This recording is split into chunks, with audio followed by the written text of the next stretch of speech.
Welcome to BDA Boxing, the Boxing Debate Arena. All right. This is King Bucho. Welcome to BDA Boxing, the Boxing Debate Arena. All right. I have two things playing at the same time. All right. This is King Bucho, obviously. Welcome to BDA Boxing, the Boxing Debate Arena. This is the prediction show. Prediction show. Okay, wait, hold on. I don't know what the fuck's going on here. Yeah. Where the fuck am I? All right. So, yeah, this is the prediction show. Obviously, we're going to be taking down your... We'll only be taking the Zepeda-Stevenson predictions because, I mean, there's too many interesting fights, but I can't keep up with all the predictions. So we're going to stick with that prediction. I'm going to write that one down. You can give us your other predictions, but I'm not going to write them down. Shout out to everybody in the chat. Who do we have here? Let's see. Who do we have here? Tony Boswell, Gene Ryu. We have Quick Sloth, SSC. We have Raf, Unreal, DJ Big Leg, Earl Stevens, LL. Who else? Who else do we have here? Quick Sloth, Body Love, Impala, JC, Rafael Garza. All right, guys. Let's get this party started. We're going to open up the phone lines. Oh, yeah. Guys, the phone lines do cost money. So if you want us to open up the phone lines, we need 5 super chats. 5 super chats. See, there's a target there. It says goal ends in 38 minutes. What the fuck? Yeah, whatever. Anyways, if you can send us some shekels to open the phone lines, that'd be fantastic. Hit that like button. Hit the like. That really helps the algorithms. And yeah, let's talk some boxing here. BDA, are you there? Maybe not. Let me know when you're ready. My prediction, guys, for this Saturday's fight, for the main event. Actually, it's not the main event. The main event isn't even Shakur Stevenson. It's Shiraz against Berlanga. I don't know why. But yeah, in my opinion, the most important fight is the Shakur Stevenson fight. And wait, hold on. My prediction is William Zepeda by decision. Oh shit, BDA can't hear me. What the fuck? Hold on, give me 2 seconds. Very professional here. Yo. What the fuck? That's weird. You guys can hear me on YouTube, obviously. Yep, you guys can hear me. It's only on Discord.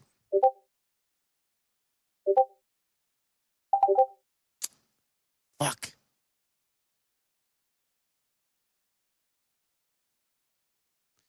Yeah, I'm gonna have to fix this shit. That's unfortunate. I don't know what the fuck's going on. Everything. Yeah, I don't know. All right, guys, let me play some music because I'm gonna have to fix this shit. We'll be right back. Go get a drink. Let's switch it up.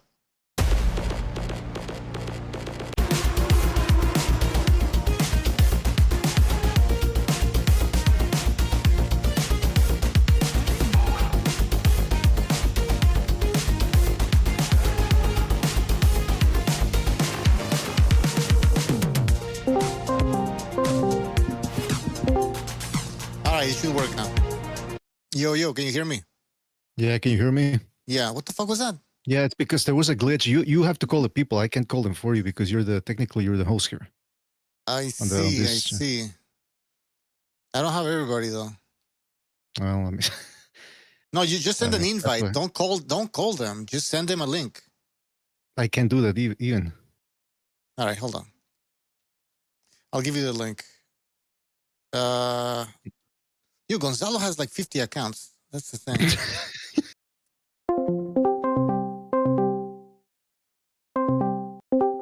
All right, now you can send the link. Mm-hmm. Okay. All right, sorry about that, guys. So yeah, let's get some predictions here. My prediction for the Shakur Stevenson William Zepeda fight is Zepeda by majority decision. I also believe that Zepeda could get robbed You know how it is. You know the judges what they like. They like a guy that's on the back foot, a guy that's just like doing the bare minimum, and and they favor these American boxers. So I can see Shakur Stevenson getting a decision that that he doesn't deserve. But if the judges are fair, I think they're gonna have to give it to Zepeda. Quick slot says Zepeda KO or split decision. All right, I'm gonna write that down. Thank you for the super chat.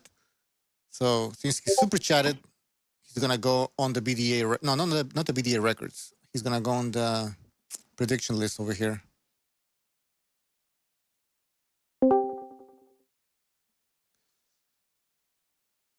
Yeah. So guys in the chat, what do you think? Is a KO? How likely is a KO to happen? Obviously, Zepeda is the only one that can KO this guy. Because Shakur Stevenson is not gonna stop Zepeda. I highly doubt it. All right, I wrote it down here. What else? Earl Stevens says Gonzalo at the liquor store. He's not. Tony Boswell said Zepeda by split decision. Yeah, I'm with you, man. I said majority split. Any type of decision. I think he should. Oh, by the way, guys, I don't. This is impossible. The odds. Let me give you the odds over here. Zepeda is a almost 7-1 underdog. 7-1. Does that make sense? I think something fishy's going on. I think Zepeda might win. But but the odd makers don't see it that way. No, but whenever I see odds that crazy, like Bivol, Canelo, do you remember the odds in that? No. They bet against themselves to make money. But why don't they do it all the time then? They don't do it all the time. They can't, because then nobody would trust them. Yeah, you're right. It would be completely crazy. Okay. Yeah. 7-1. And then Shakur Stevenson is a 15-1 favorite.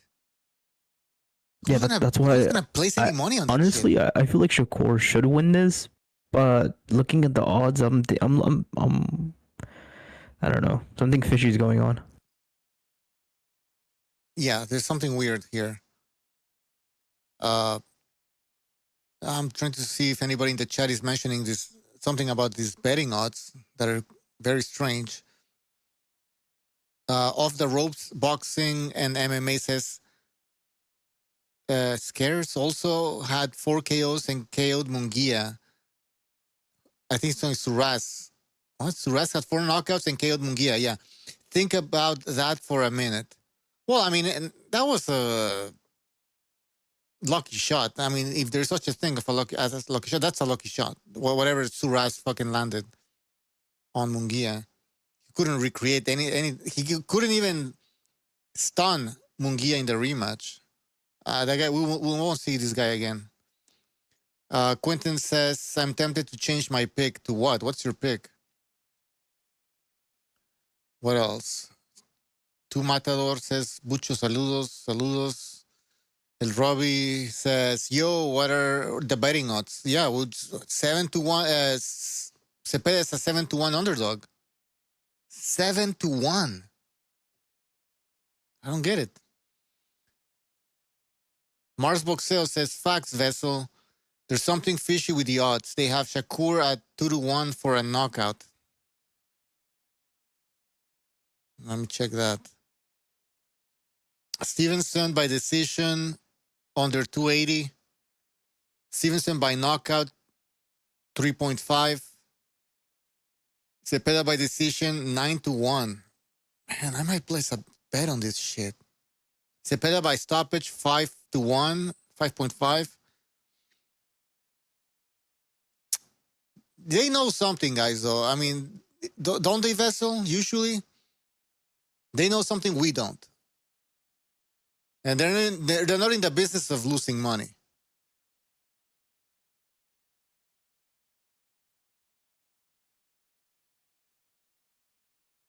What else are people saying here? Bray says, Farmer was a very tricky matchup for Zepeda, and Stevenson is levels above Tevin Farmer. I just hope Stevenson doesn't start low blowing like he did versus Conceição. Well, that's always what we hope for, right? Stevenson not to get all dirty. When it comes to Tevin Farmer, I keep hearing this comparison between Tevin Farmer and Shakur Stevenson. They don't fight the same way. Nothing alike. The only thing they have in common is they're both African Americans. That's pretty much it. Tevin Farmer had balls, and that's why he fought the way he did against Zepeda, especially in the first fight. Shakur is not going to fight anything remotely close to how Tevin Farmer fought. That's my opinion. Who knows? He might surprise me, but I doubt it. That guy's going to be on the back foot. He thinks his boxing skills are so much superior that he can just outjab this guy and be on the back foot. You're going to see. Actually, what he said recently regarding the Tom and Jerry comments and that, these comments that Turkey has been making regarding, how he wants to shrink the ring during the fight and stuff like that. Shakur Stevenson came out and he said, I don't have the exact quote, but something along the lines as to like, nobody tells me how to fight. Nobody controls me. Right? So what he's saying is that he's going to do what he always does. So don't expect anything different. Especially against a guy like Zepeda, who's going to come forward, who's going to try to make it a fight. You guys really think Shakur's all of a sudden going to become some sort of like a hero, a man, and fight? No. Prime Mike Tyson. They're thinking he's going to turn into Prime Mike Tyson. Yeah, Prime Mike Tyson. Nothing like that. He's going to maybe even run even more. Like, expect some low blows, man. He might get dirty, guys. Yeah, he might get dirty like he did with the Brazilian guy Conceição. Yeah, like somebody mentioned that. Yeah, Bray mentioned that he hopes he doesn't turn out into a low blow fest. Basically, Shakur, all he wants is the W. All he wants is that 0. All he wants is not to cry after a fight, and he'll do whatever it takes to not get knocked out, not get embarrassed, get to the finish line, which is 12 rounds, and hope he gets a decision. And these guys are confident that they'll get a decision. Why? Because they always get a decision. But wait, Pedro, I want to cut you off here because this is a very historic moment. If we see Zepeda, win this fight and they still give it to Shakur, then we know for a fact Turkey's not serious about the Tom and Jerry bullshit. But if we see the opposite though, if we do see Zepeda actually win this and get the decision, then we know that he's tired of these runners. Right. I mean, we're gonna have to see if he's the real deal, Turkey. If he, like you said, is it all talk or is he actually gonna penalize these boring ass boxers? We're gonna have to wait and see. Definitely some pin thing going on. The same etymology involved there. I don't know if you saw the picture. Everyone's talking about it. The picture that Turki Al-Sheikh is next to Shakur Stevenson. I guess Stevenson finally got to New York or whatever. They're there. They're in the location, and Turki Al-Sheikh has his arm around Shakur Stevenson, and Shakur Al-Sheikh is biting his lip. And somebody he loves those brown boys, dude. Black and brown. That's what he loves. I don't know, man. It's weird. Holding hands, biting his lip, peering from behind walls. It's all very nebulous and a lot of subterfuge going on. If I may give my thoughts on this fight, it's a very interesting. Oh, hold on a second. Yeah. By the way, are you on the other call, Bucho? You might want to get out of the group because there's still people there that think that's where the call, the one that I started that sort of glitched out. Oh, wait, yeah. Yeah, because I think Food TV is trying to. I'm not even there. I'm gonna send food because I send the invite to everybody in the other. Yeah, the other thing. Yeah, you have the link now. So. All right. But okay, if I may give my thoughts on this fight, it's a very interesting fight. Definitely a melange of styles, classic melange of styles mix, cornucopia of styles because you get the pure boxer in Shakur Stevenson, and let's not kid ourselves. He's a pure boxer taking on the pure pressure fighter. And I might have too much to say here, so I'll just stick to one point to begin with. I thought Shakur Stevenson had a good chance of stopping Hartunonian last year. And he certainly was talking a lot about stoppages. in that fight or prior to that fight because of what had happened in the De Los Santos debacle in late 2023. So going into 2024, he was still negotiating with Top Rank about whether he was going to stay with them or not. The Hartunian fight was the last fight in the contract. He wanted to impress. And I was thinking, well, listen, Hartunian got hurt against Frank Martin twice, once upstairs and once to the body, I believe, and then once down upstairs, either or, right? But he got hurt twice in that fight. And I said, well, maybe Shakur Stevenson can hurt him too, and maybe even stop him. I said, let's see if he tries to put on some pressure, kind of like he did with Conceição, hopefully without the low blows. That's what I was expecting. But I wasn't really, I was thinking, I'm not going to be surprised if he goes a distance. Well, apparently people in this world go by what people say. And when Shakur Stevenson went in there and said, I'm going to stop this guy, for some reason, especially his followers in the New Jersey crowd, they believed him. That's why they showed up en masse and in droves to watch him fight. And that's why they were leaving. I suspect that's why they were leaving, because they really expected the guy to all of a sudden turn into Sugar Shane Mosley. That's not what, they thought he was going to turn into Roy Jones and stop guys, or at least wrestle and dazzle, drop him, hurt him, like they say now, they style on him. That's not Shakur Stevenson. Shakur Stevenson is not going to do that. He's going to pressure guys that he fails to respect. And if he does respect, then the most likely scenario is he's going to leap around like a rabbit. Not run, mind you, but leap. He's not a clincher, but he's a leaper. And possibly a leper. He's as repulsive as a leper, but he's as repulsive as a leper. So I was thinking, going back into the Hartunian thing, I was thinking he was going to stop him. He couldn't even do that. He couldn't put a dent in Hartunian. In fact, the only guy that got hurt in that fight was Shakur Stevenson. Hartunian hurt him. I believe it was the 9th round with a left hook, stunned him. So I don't know if he can stop Zepeda. I'm a little perturbed too whenever I see people saying Zepeda's trash.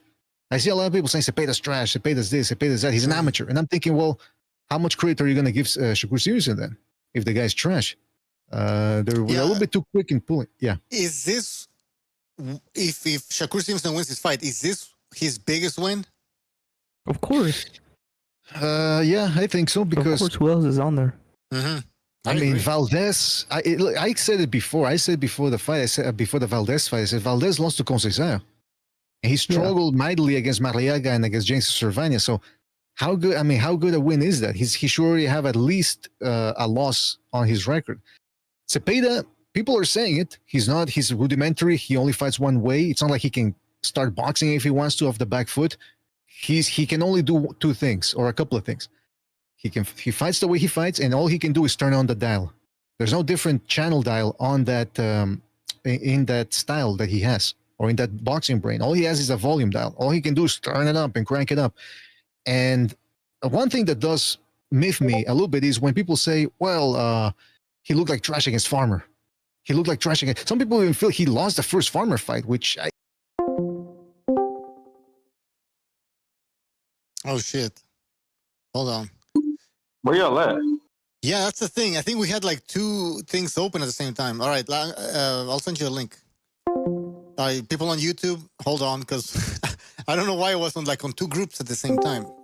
All right, I think we're back on the air now with that. Yeah, I ended up in another group, and it was only Never Sobers there. I tell you, next time, get a list of contacts and you call them, because then it's a... Yeah, I don't have Bucho, is everybody just on their own, Discord call? That's funny. Yeah.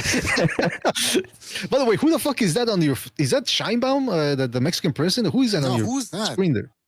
What? Your picture, your profile. Oh, that's my girlfriend. Nah, okay. Get the fuck out of here. All right, let's get... Anyway. No. Listen, let's get back to business here. So I was thinking about the okay, so the Zepeda Farmer fight. Some people actually feel that Farmer won, and some people say, "Oh, Zepeda looked like trash. He looked like trash." Is that why Farmer was clinching basically nonstop in that fight? Well, I shouldn't say nonstop. He was clinching a lot in both fights, and I'm thinking, why is Farmer clinching? Excuse me, Farmer. Why is Farmer clinching? He's not clinching because he likes Zepeda. He doesn't want to get close to Zepeda. He doesn't like Zepeda's perfume or the musk that he's exuding. He's clinching because he can't keep up with Zepeda. That's one of the only reasons. That's one of the reasons why he was able to make it. Yeah, he's greedy and he's tough, and he knew how to smother Zepeda. But a lot of that had to do with the clinching. And I hate to break it to people, but we've been saying it ad nauseum on this channel. Clinching is illegal. Show me a rule where it says the only one that you can find, and I'm not even going to tell you which one it is. I want people to do the research. There's only one organization out there, one commission, whatever you want to call it, It's not really a commission, but whatever. That says, well, clinching is okay, but it's the quantity that, it's excessive clinching. Go find it. Everyone else, all these other organizations, they say clinching is illegal. So Farmer was clinching. Why? Not because he liked it, not because it's fun, not because he thought he was going to entertain the crowd. It's because he couldn't keep up with Zepeda. So it's going to be interesting to see what happens with Shakur Stevenson, because Shakur Stevenson knows. He's been saying it ad nauseum as well. He knows what Zepeda brings. On the one hand, on one interview, he says he's going to stand there and trade with Zepeda because you cannot outbox a guy like Zepeda. And then in other interviews, he's saying, well, if I'm going to do what I got to do, no one's going to prevent me from boxing if I want to. Stuff like that. So who knows what is it? Maybe it's a little deception or the warfare. Who knows? But Zepeda is hittable. We know that. But does Shakur Stevenson have the power to stop him? And if he doesn't, he's going to have to contend with a machine in there that's the other thing. I hear people saying, oh, Zepeda can crack. I think that they're talking about that because they remember the Farmer fights. And again, if Zepeda can't crack, then why was Farmer getting bent over by those body shots? He wasn't tickling him with those shots. I don't know if Sobers wants to go ahead and say something about that. But let me ask you something. Let me ask. Let me ask you something. I was watching Sobers' live earlier, and this dude, he goes onto a fucking Twitter live stream, or what do they call it, live spaces. Yeah, he starts arguing with these people. And they're talking like, well, first and foremost, you ever notice that a lot of these Shakur Stevenson fans, that's what they say. First and foremost, let me say this. First and foremost, come on, it doesn't make you sound smarter when you say first and foremost. It's actually it creates more clutter in your sentence. But what I was going to say real quick, I know I'm rambling here, but I got a lot to say about this fight, is that Zepeda can crack. Against higher level opposition, yeah, he might be a little bit more of a volume puncher, but you take a look at poor Jojo Diaz.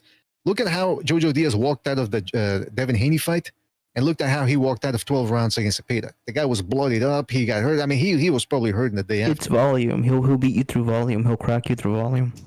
He will crack you to volume. And by the way, Fu TV, I sent you the link. I actually even sent you two things that you got to He's messing with you. He has the link. He's messing with you. I know.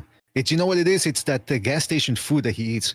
The guy said he just said on he buys a sandwich from the gas station. He works. I always wonder who buys the tuna sandwiches there. Yeah, I guess it's Julia.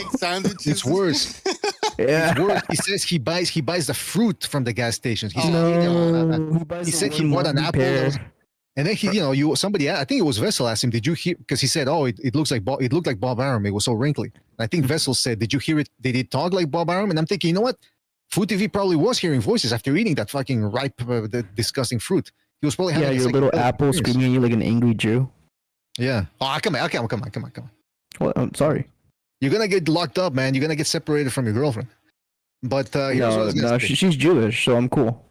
All right, she's not. What I was gonna say is, so Zepeda can crack. He's not a one-punch knockout artist, but people feel those shots, and Shakur Stevenson knows those body shots are coming, so he's probably going to stay tucked in and try to block those. But it's one thing to prepare yourself for them. It's another thing to actually feel them. And I am curious to see this fight. I want to see what happens, because there's two videos out there circulating of Shakur Stevenson sparring. And in one of them, he gets hit to the body and he calls a timeout. And then in another one, he gets hit in the face, looks at his opponent with like he's about to cry, like a little kid. That one I've seen. Yeah, that one's so weird. I'm gonna play him later. Maybe if I do a show later on. You should bring that up. But he gets hit in the face, and then after he gets hit, he looks at his sparring partner with a look as if he's about to cry. Like little kids when they're about to cry, there's like a 2-second delay when they're starting to compute. Their mind is computing. Okay, should I cry or not cry? That's what he was looking at.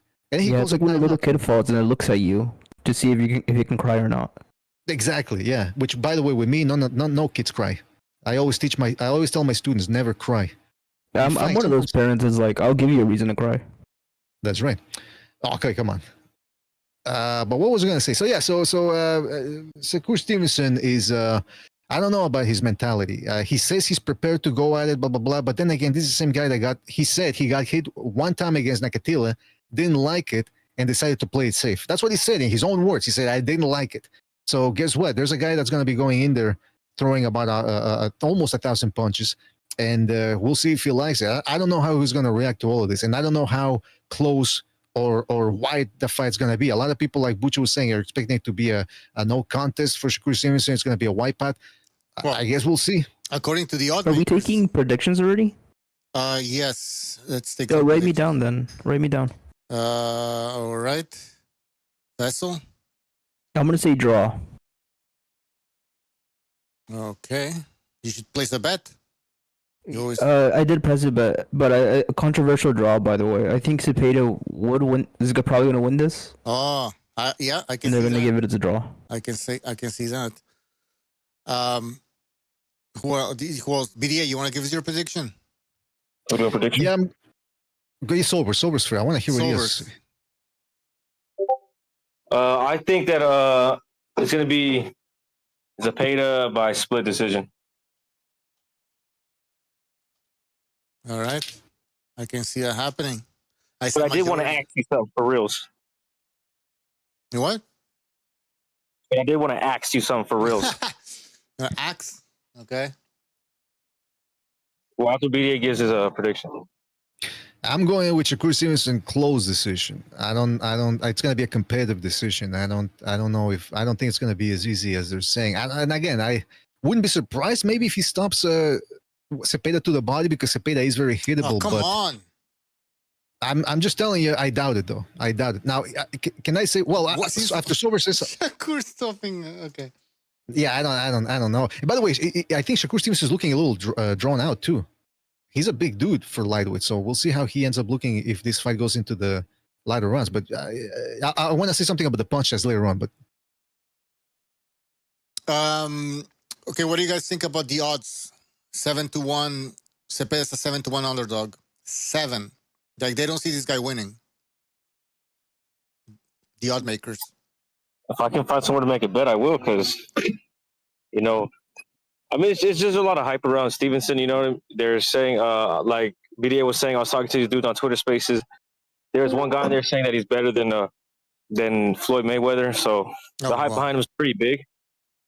And there was another dude saying he was going to make it look like Mayweather Gotti against Zepeda. So they're saying that he might stop him to the body, he might stop him up top. Another guy was like saying, what happens when Shakur Stevenson puts Zepeda on the back foot and he starts backing him up? Like, all right, buddy. Like, you know what I mean? We're just making shit up now. We're just making shit up now, right? Well, unless he's hitting his balls, like against Constantine or something, he might be able to back him up. But do the odd makers know something we don't? Maybe they know that there's no way Zepeda gets a decision. Well, Bucho, we know what's supposed to go on in the fights, right? Whenever a fight's signed, we pretty much know who's supposed to win off the bat. Mm-hmm. There's rarely 50-50 fights. Even when it is a 50-50 fight, like this one is, I think, you know, the media darling, the one they want to push, the business-wise decision they're going to make they're going to make a business decision on the fighter to win the fight, right? Everyone kind of always assumes that. So that's what people are assuming about Stevenson, and it's happening in the United States. And the only caveat about that is what Turkey has been saying about the Tom and Jerry fights, that he's no longer interested in that. So he might just be putting a bug, not just in the fighter's ear, but the judge's ears too. Saying, you know, you see a guy that's not trying to engage and just trying to play touch and go, don't give him that round. So, yeah. What I like about this fight is, for Zepeda that is that he has actually fought quite a number of southpaws in his career. Jojo Diaz, Cabrera, Maxi Hughes, and Farmer, and that's 2 fights, Farmer. So that's 5 fights that he's had against good southpaws. Let's not forget, Maxi Hughes outboxed George Kambosos.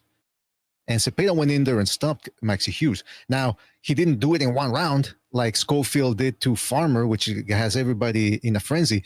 But he actually ended up walking him down, grinding him down, which is, in a way, a little bit more impressive in that he can actually get going as the rounds goes on and stop the guy. He didn't just stop him cold, and then, well, what happens if you run out of juice after that, or what happened? You know, we've seen fighters drop a guy bad and hard in the first round, and then after the other guy survives, they run out of ideas. Zab Judah usually. Well, he shows he has that endurance, and that's what you need to beat a guy like a Shakur. You need endurance. Exactly. And by the way, shout out to Manos, but he's not really saying as who, but he's saying. I think he's saying Zepeda. I'm assuming. Well, shout out to Manos for his contribution with the super chat. He says controversial draw or split decision. Maybe both ways. I don't know. You gotta pick one. Shakur. He's saying Shakur. Oh shit! I thought he was saying. All right. Yeah, the people that usually refer to the fighter as Shakur, but his first, that usually means that they're picking Stevenson. Yeah, it's like or that maybe they're rooting. My boy Shakur. My boy Shakur. No, I don't know if Manos is rooting for Stevenson. Is he one of those guys that says King Shakur? He's one of those. King I fuck with him. You know, I fucks with him. I fucks with him. Mm-hmm. Of course, nice. Of course, nice. He's nice. He nice. But he look nice. He nice. Another super chat. LL, thank you for your super chat. He says Shakur body shot KO round 11.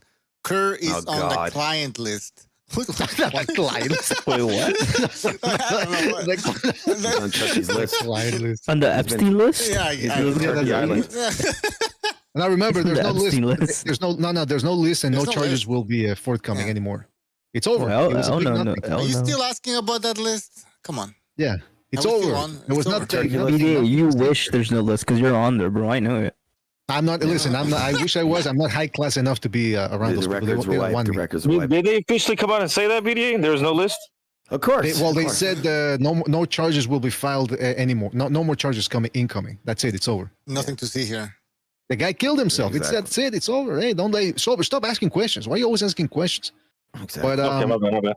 I'm kidding. Sobers. Stop asking questions. Well, one thing I want to bring up about the pace of this fight, because I usually normally I don't get into the statistics, but this is interesting because a lot of people feel that Stevenson's going to have to punch in between Zepeda's volume, and the question is, can Stevenson absorb that volume? Check this out.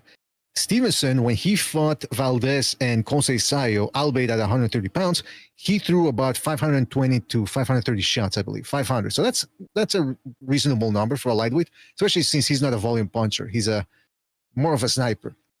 But then when he fought Hartunonian, he only threw, let me just pull it up real quick. I have it here. He threw 446 shots. Huh.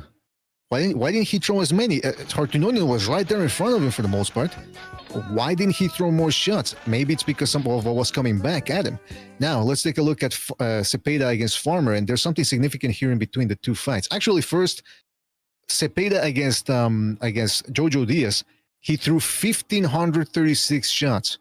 Or for the Canadians, 1,536 shots. Yeah. So that's 1,536 shots. That is a high output indeed. And he landed 398. So not so much going for accuracy there as much as he's just going to overwhelm his opponent. Against Farmer in the first fight, again, it was a 10-rounder. He threw 778 shots, landed 259. So what was it? So he actually landed, he landed 298 out of 778. Farmer threw 587. And landed 193. Okay. In the rematch, it's a 12-rounder. Zepeda threw 974 shots, landed 344. Farmer threw 679, landed 152. So here's what we get. In the rematch, Zepeda actually threw more and landed more. Farmer also threw more and landed less in the rematch. You're throwing more against a guy that you're supposed to be able to hit, who's very hittable. You're supposed to be landing. If you're throwing much, you figure to be landing more.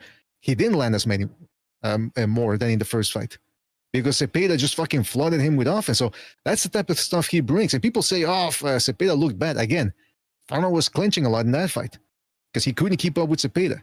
And I know Stevenson is not a clincher. So what's he going to do? Is he going to be leaping around the ring? Is he actually going to try to fight on the inside? I'm very curious about to see what happens. The danger in clinching Zepeda is that he shoots that. He's a punch first guy. So you can actually walk into body shots. That's what Farmer did. He's trying to leap in for grabs, and the dude was already punching his body out. So you notice he was kind of bent over with his hands on his shoulders. It's like the funniest shit ever. He needed to run, not leap in. It's not smart. But he could do that to Shakur if he tries to jump in and grab him, right? It's like you said, he's probably going to be running away. Most likely. Yeah. Most likely. Some people, okay, before I forget, super chat here from Manos. Thank you for your super chat. Really appreciate it. He says, I don't fucks with Kerr. I'm rooting for Camaron. All right. Damn. But he's speaking in Shakur, but his heart says Camaron Zepeda. Body's saying, let's go. His heart is saying no.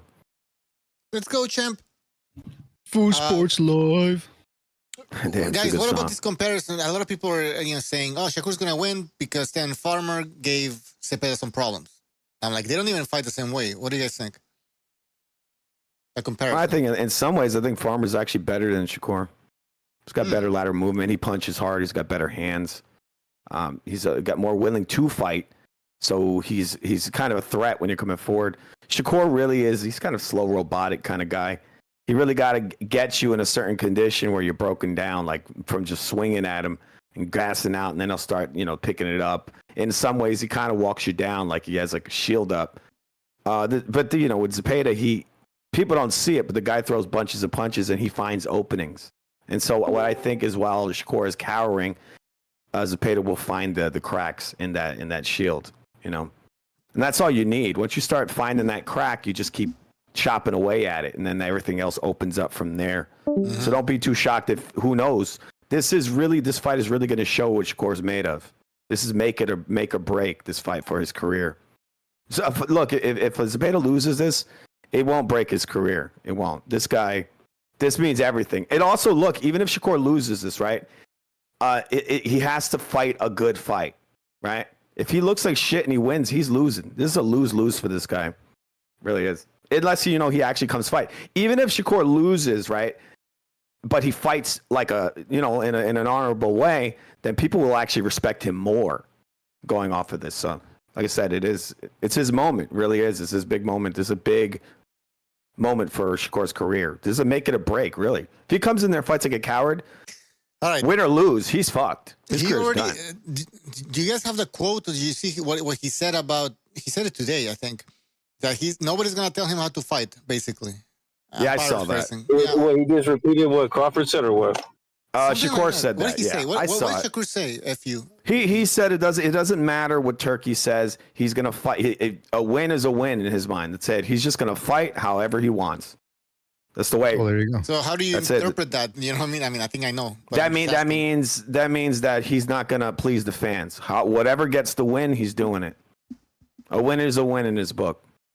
And that's cool. He could try all he wants because it don't matter how he fights. This guy's ready for all of it. He's ready for the boxer and he's ready for whatever this dude brings. That's what I believe. That people don't factor in this guy just fought Shakur Stevenson twice in a row. He's fighting a southpaw, 2 southpaws in a row. And yes, Shakur's a little harder to hit, but that might be a problem because Farmer actually at times is punch first. He'll catch you coming in. He's a little bit ballsy there. Shakur's not like that. He's a defense first guy. That's a big problem when you're fighting a high volume puncher like this who shoots across the range quick, right? He's on you quick. So what is he going to do? My prediction, he might try to stab him to the body. He might try to hit him low. What he wants to do is sap his energy out. Well, we'll see. We'll see how it goes because he just fought a guy who has, like I said, stronger hands and he's a bigger puncher. The guy he just fought twice in a row. So that really got him ready for this. It's interesting. It really is. There's a guy in the chat, Bryce745 says, bro's gonna cry Saturday. Are people like that in America? I'm gonna assume he's American. I don't know, but it may be British or whatever. Are people really that into sports that they cry after the guy loses and they expect everyone to do this? I was in a Discord chat, PDA, after that Jared Anderson and Bacoli fight, there was some dude drunk as hell. Sounded like he was crying. He was like, ah!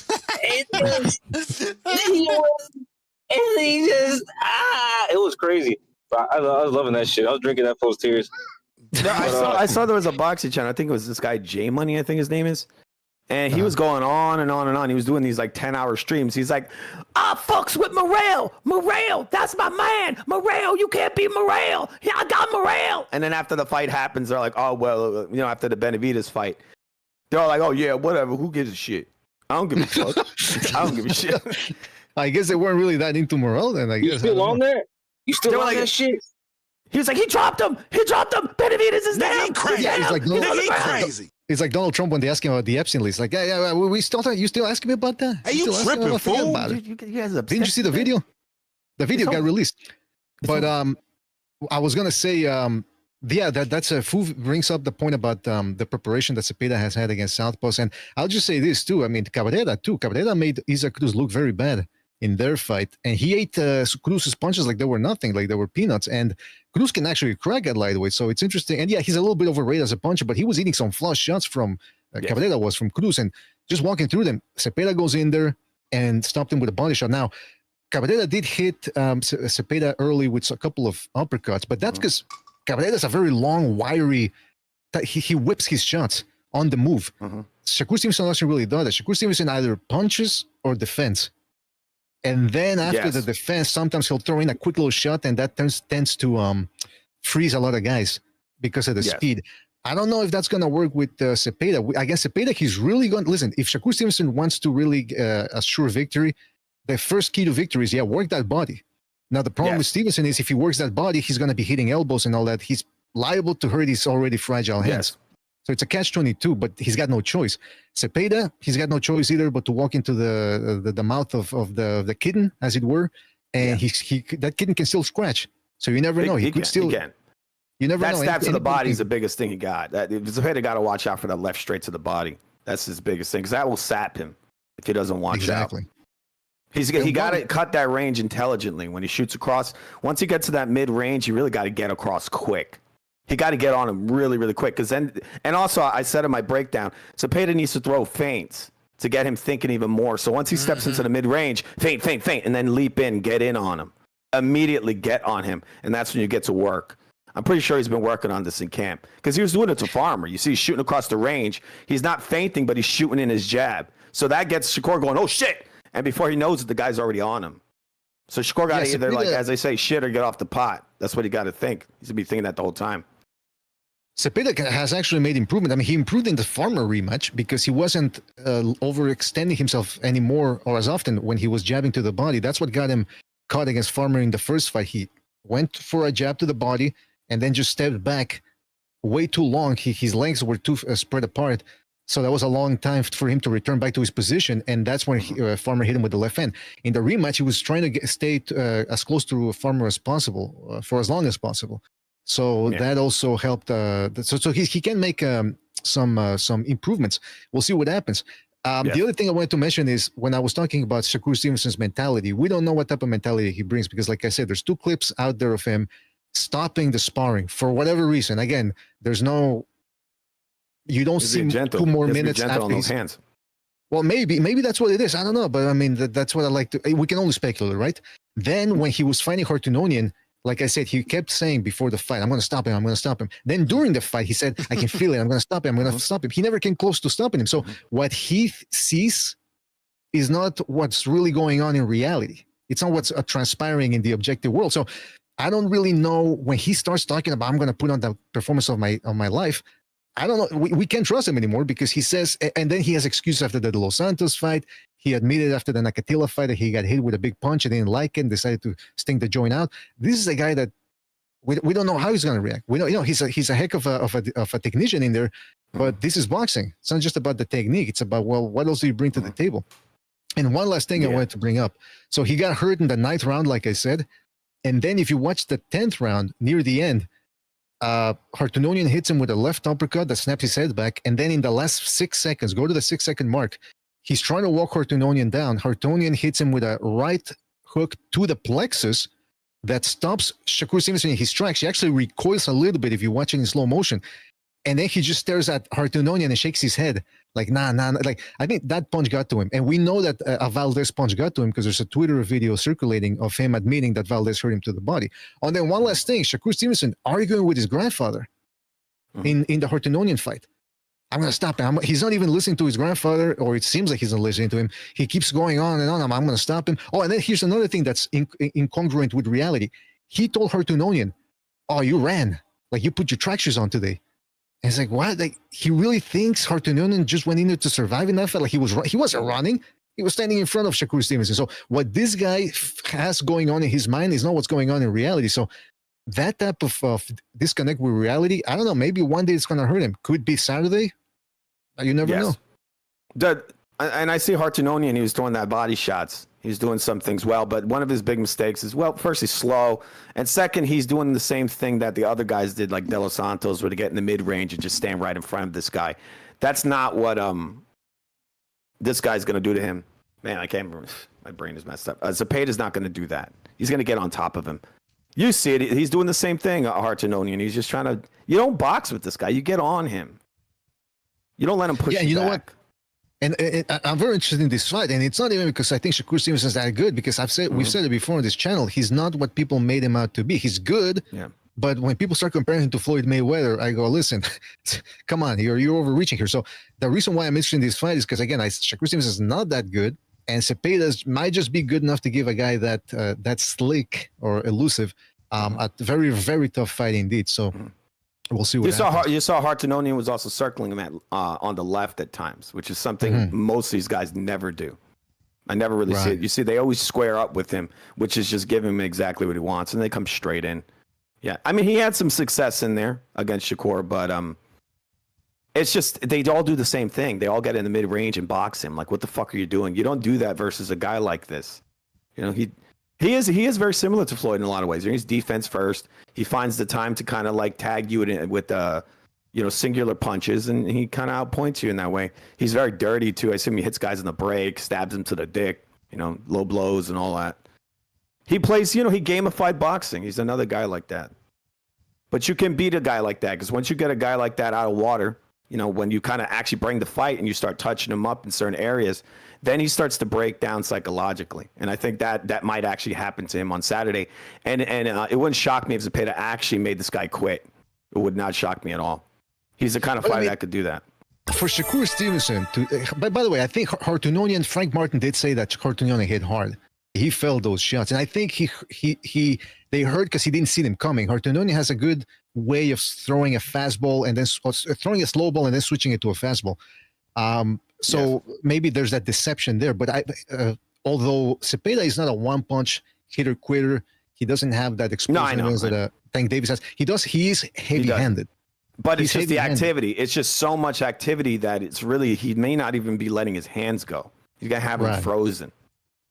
But by the way, again, I gotta go back to that. For Shakur Stevenson to accuse Hartononian of running, when he himself had just done precisely that. And Hartononian certainly wasn't doing it. I go, what's wrong with this guy? This guy's insane. But he pays too much attention to what people say on the internet. Stay on the internet, but just don't pay attention to it. You know how many comments I read, people saying, BDA this, BDA that. And I go, okay, I don't like him, but I don't react to them. Is what I'm saying. I don't get overly emotional over them. And Shakur Stevens should be able to learn that. He should be able to immerse himself into the internet world and just say, okay, these people don't like me. Fine. It is what it is. He doesn't want to risk himself. He doesn't want to risk injury, whatever. That's his right. But then don't be shocked when people don't want to pay to see him fight. Hey, by the way, the phone lines, we didn't get to 5 super chats. I said 5 super chats, and then we would open the phone lines. Whatever. We're going to open the phone lines. No, you have to be consistent. Say no. If you watch the Hartononian fight, you'll also notice he has very herky-jerky movements. He got into mid-range. He's throwing a lot of feints. And then, like he's doing, like I said, he circles to his left, which gives this guy lots of problems. And he was circling to his left and throwing a right hook to Shakur's body, and it was landing. It's exactly the same thing Zepeda has to do. He said, you always got to circle left with this dude. And you throw lots of feints when you're near the mid-range. It gets him all fucked up, right? Because he's a reactive fighter. He's defense first. So if you come in very stoic and then you go mid-range and then you simply move slightly, he's going to jump, move, slip, whatever. So you just keep throwing feints at him. His timing gets all messed up when you do that. And if you watch that, like you said, the Hartononian fight, you'll see him do this. Step left, right hook to the body. That spot, like I've been saying over and over again, it's open for a right hook. And he did it throughout the fight. He was doing it, stepping left and throwing that straight right to the body. That's a good point. That's a good breakdown. It's easier said than done, by the way, to fight Shakur Stevenson because he does have a very weird. He breaks the rule. You're not supposed to lean back. He leans back.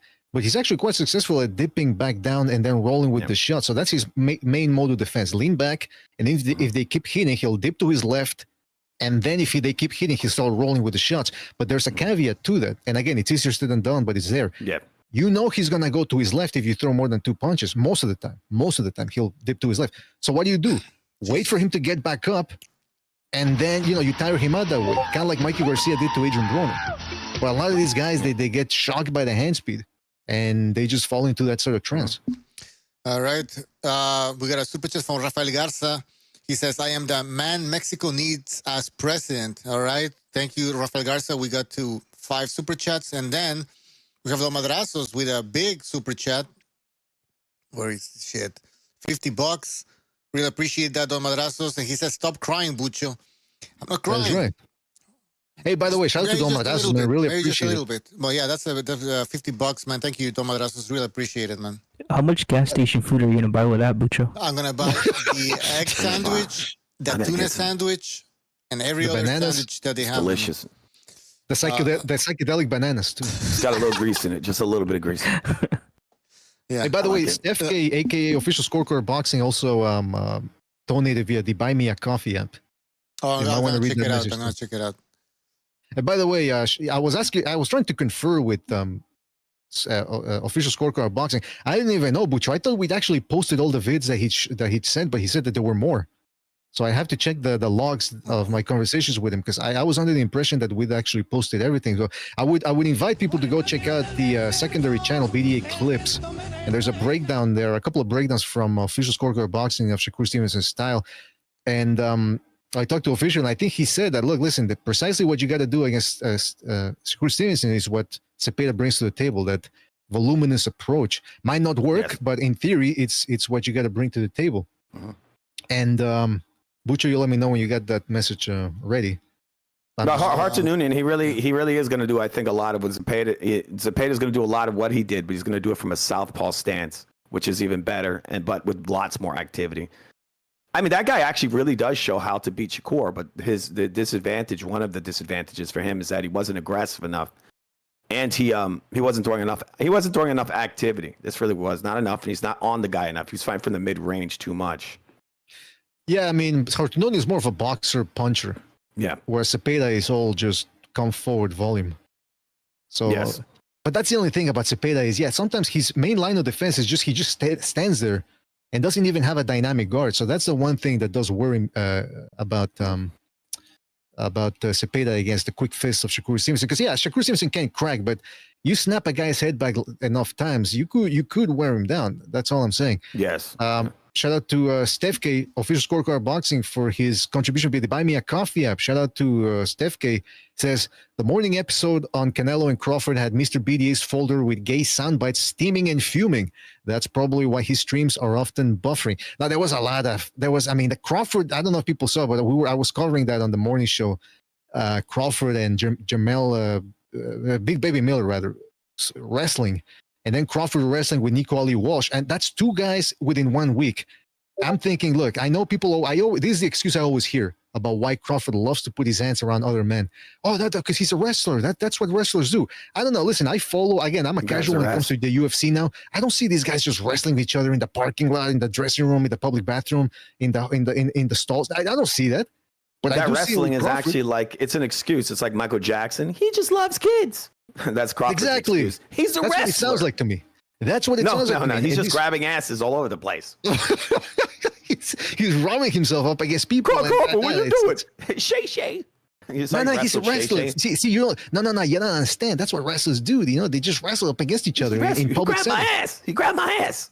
He's just wrestling, man. He's just wrestling. I tell you, these Crawford fans. I know when Crawford and fans and Spence fans were going at it, I was more on the Crawford's side because Spence fans are weirdos, but Crawford fans are weird in another sense in that they really, I don't know, it's the whole wrestling thing and Crawford, they really sanctified Crawford. Whereas with Spence, they just liked him because it was like a team. He's like a Texas team, a Texas football team. With Crawford, I don't know, they're deifying the guy. Oh, yeah, it's weird. He's like a cult leader that starts banging everybody, and then when people go, "Hey, is this okay?" Yeah, it's okay. He's a messiah. It's okay. Hey guys, he can touch my ass. All right, guys, we have a phone call here. 410. Oh shit, hold on. 410. Just give me 2 seconds. Cause I gotta 410. Just give me 2 seconds. I gotta switch something here so they can hear you. All right, go ahead. What's up, guys? What's up, Jerry? What's up? Yes, Jerry. Go ahead. Yeah, good commentary. I don't know. I'll catch you guys. I've been confused about who BDA actually is. I thought it was you, the host of the show, no? No, this is Bucho. We have BDA. It's like liquid and solid. Very complicated. But go ahead. Well, the one guy that's up there, he's giving some very good commentary on how this fight may play out. Shakur Stevenson's one of my least favorite fighters. I don't really hate on any fighters, really, I don't really hate him, but I don't like him. His style, even in his best performances, is just too defensive. It's just too defensive for me. Boxing ain't about that. And then, he's gotten criticized, rightfully, as you pointed out, for piss-poor performances. And then he says, F the fans. Well, you know what? F you, bro. We don't, you're no good for boxing. This guy gets booed everywhere he goes. His hometown, he put Ward and what's his name, Crawford, to sleep. Then he got booed by a very conservative Saudi crowd. You got to do something for those Saudis to boo, because they don't really even cheer much less boo.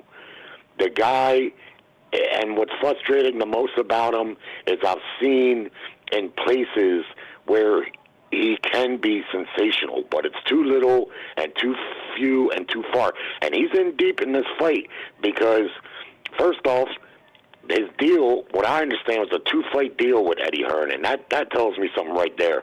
That Eddie Hearn basically told him, look, you got this fight and one more to show us that you are what you say you are. And now, against his toughest opponent, he really needs his best performance, because like the guy said, even if he wins, if he runs and he stinks to join out with that back foot spooling, it's just going to get worse for him. It's just going to get worse.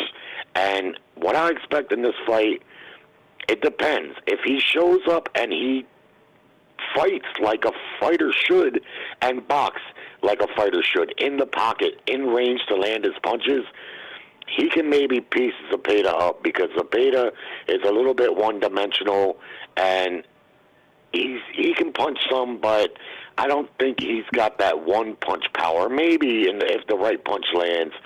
But what I think is going to happen is, Shakur will probably start fast, and the first 6 rounds I could see him winning 4. But what's he going to do in the second half of the fight when Zepeda's still there and he's still bringing all that heat? And if he has any hand problems like he constantly been crying about, then that's just going to worsen matters for him. And lastly, like I say, he's in a position where he needs to show that he is what he says he is, because nobody's taking his word on it anymore. He's already been over there with Bob Arum. I don't see no future there. He runs in this fight. I don't see no future with him and Turkey, or none of that. Turkey already said he's done with the running. So that leaves the PBC, and the PBC will shelve him for 18 months at a time like they do everybody else, except for 1 or 2 fighters. And so he's got a lot of pressure on him this weekend, and it's time for him, very simply, to put up or shut up. Yes. This is a moment of truth here. Yeah, that's true. You know what I'm saying? He's been getting criticized for running and everything. I mean, he can prove us all wrong. This is the fight. Jerry, do you think that this is his biggest fight so far, and probably his biggest win if he comes out victorious? Yeah, I mean, in a fundamental way, your next fight for everybody is your biggest fight, because if you lose it, right, you get set back. I think this is his best opponent. And like the guy pointed out, the other guy, and I agree entirely with, Farmer, his style is he'll trade and he can punch. The success that he had, which, by the way, I thought he got the shit beat out of him in both of those fights, especially that last one. I mean, there was 4 or 5 times that fight could have been stopped. He was taking a shellacking, especially to the body. I was impressed with Farmer. You know, I like Farmer. He's a blood and guts type of fighter. But to me, he got the shit beat out of him. And so, yeah, from a fundamental way, this is his biggest fight. But I think this is his best opponent. And we talk about styles making fights. Well, on one hand, if Shakur Stevenson would use his hand speed and his boxing and stay in the pocket, he could maybe make this I wouldn't say an easy fight because Zepeda is so relentless, but I would say he could maybe win 8-4, 9-3.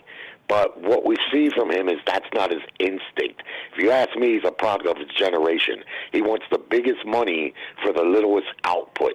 He's got very little dog in him. And he's going to need that dog in this fight, because by the 4th round, if he's running, I don't think he'll win that fight. I don't see him running and like he did against De Los Santos, which the thing about Shakur Stevenson is he doesn't run in a traditional sense by moving laterally. What he does is he jumps out of range, just like he did against De Los Santos. Now, he'll move laterally too, and he'll clinch when he can to try to spool, but more, he'll jump out of range. Yeah. And when you're not in position to land your own punches, you're not boxing. I don't got no problem with a fighter taking a little walk or setting up his shots, taking a little movement. No, but when you are consistently out of the range of landing your own shots, that's not boxing. That's not boxing. Go watch Pernell Whitaker. That guy stayed in the pocket most of the time he was fighting. That's what boxing looks like. And if you're a master boxer, great. I love master boxers. But if you're that, you got to box masterfully. You can't just do it every 3 rounds for 40 seconds and get out and tell people they don't know what boxing is. Nah, that's you basically robbing money. So let's see if he can back up his mouth. Yeah, we'll see. No, I agree with you about that. When you constantly stay out of range, you're not boxing. You're running away. How can you win on the ring generalship criteria when you're out of range? Like you can't. You're not controlling the fight. Well, up to this point, he's had promotional preference, like against De Los Santos. And De Los Santos, he didn't take enough chances in the fight, really, let's be honest. And that's where I give Zepeda another edge, is he'll walk through shots to get his shots off, you see. And if he concentrates on the body, that should theoretically slow Stevenson down. It's either going to slow him down to the point where he's going to have to stand and deliver, or it's going to cause him to get on his bike, one or the other.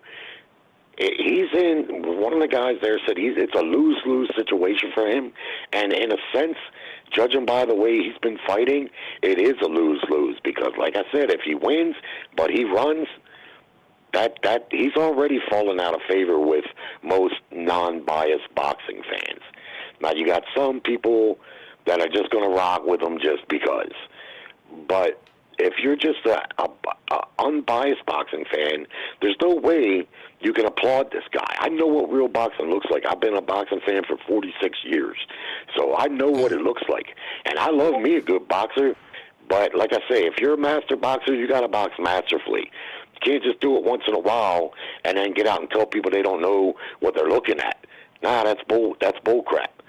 So, Jerry, I don't hate Shakur Stevenson. I don't like his style, and I always look at the fights like, let the best fighter win. I just don't want to see Zepeda get robbed. Jerry, we need to get your prediction. I'm going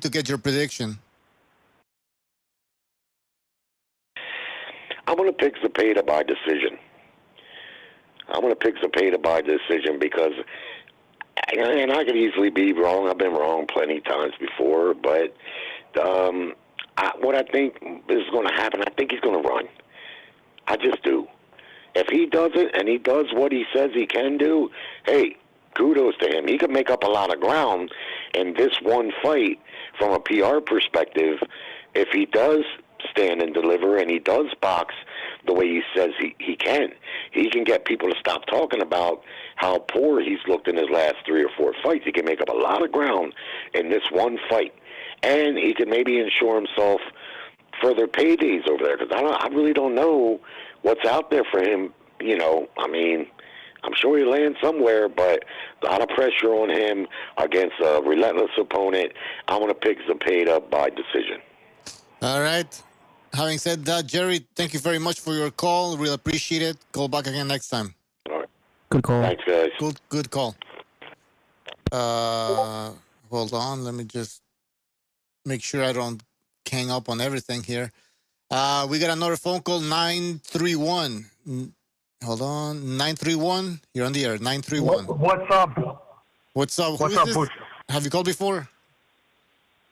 Sounds like... yeah, this is Telkinese, a.k.a. It sounded Shriman. familiar. Yeah, what's up, Telkine?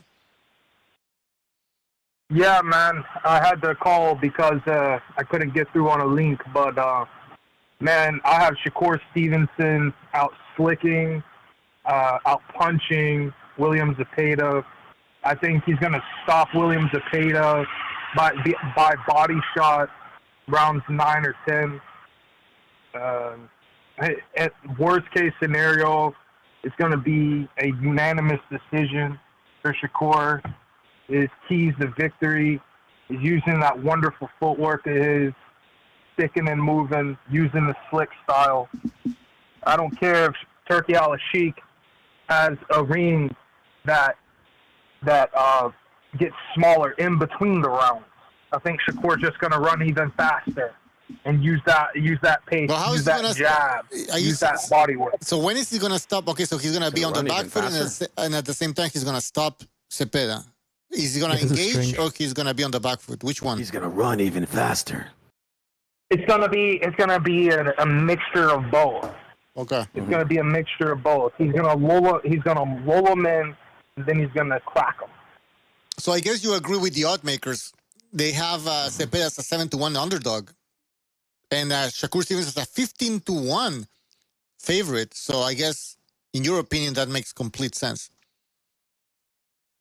Oh, it really does, man. I like Zepeda. I really do. Mm-hmm. But how he performed against a guy like Tevin Farmer, who is really limited in several ways, he's going to absolutely get outclassed by Shakur, and that's going to be the end of that. All right. So I got. I put money. I bet you Farmers would have big. Shakur would have big problems versus Farmer. Yeah, me too, man. Seriously. Hey, Telkins, Shakur versus Tevin Farmer, how would that play out? In my opinion, Shakur would stop him probably later rounds. Pillow punches? Body shot. Bro, Shakur can't finish a fucking $1 meal, bro. At McDonald's. This guy. See how Farmer cuts that angle and hit Zepeda with that punch and dropped him? You think Shakur going to do that? Now, if William Zepeda can match him low blow for low blow, there may be a possibility he can pull away with this fight. But if he doesn't match Shakur, I promise you. Actually, I heard that's the rumor. That's what that Turkey and Zepeda are talking. He's like, Zepeda, you want to hit him low many times. Shakur's like, oh my God, my nuts. Well, he's in German.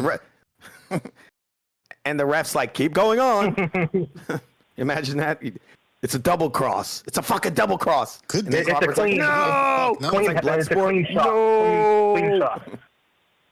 Remember when the guy stomps on the dude's head? And then Van Dam's like, no. Stop.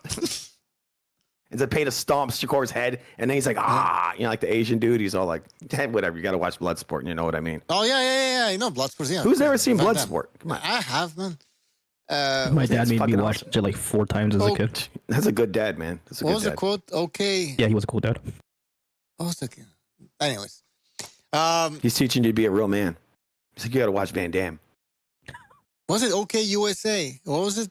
The guy who's like... USA, oh, okay. Yeah, okay. USA, okay. Well, let's talk about USA. This fucking guy barely speaks English. What the hell? Anyways, Telkins, thank you for your prediction. I got you by... You said Shakur Stevenson body shots 9 and 10th, between the 9th and the 10th. Yes, sir, or unanimous decision would do. Well, I mean, but I have them winning either way. That's too much. I knew it. I gotta pick one. All right, Telkins, thank you for calling. Call back again next time. Take care.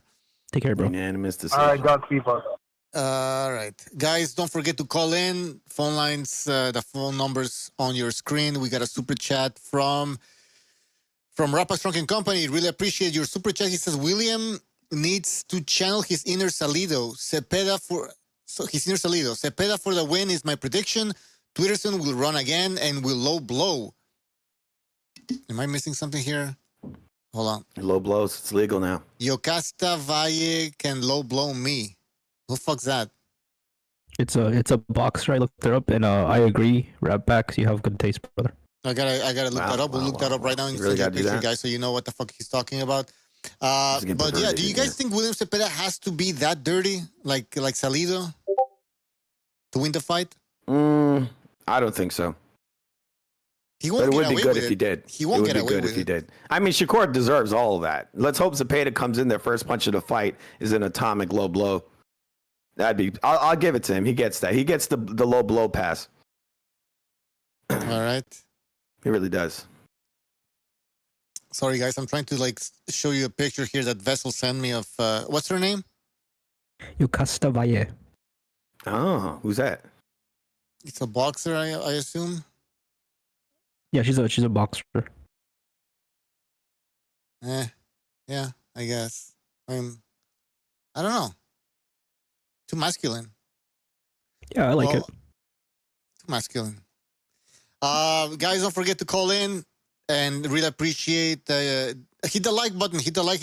That really helps the algorithms, and appreciate everybody who's super chatting. Don Madrasos provided us a big chunk of super chats, so we're gonna leave the phone lines open for the rest of the show, I guess, with those super chats. What else? Let's go through some questions here. Oh, guys, we haven't even talked about the undercard. We have a great undercard.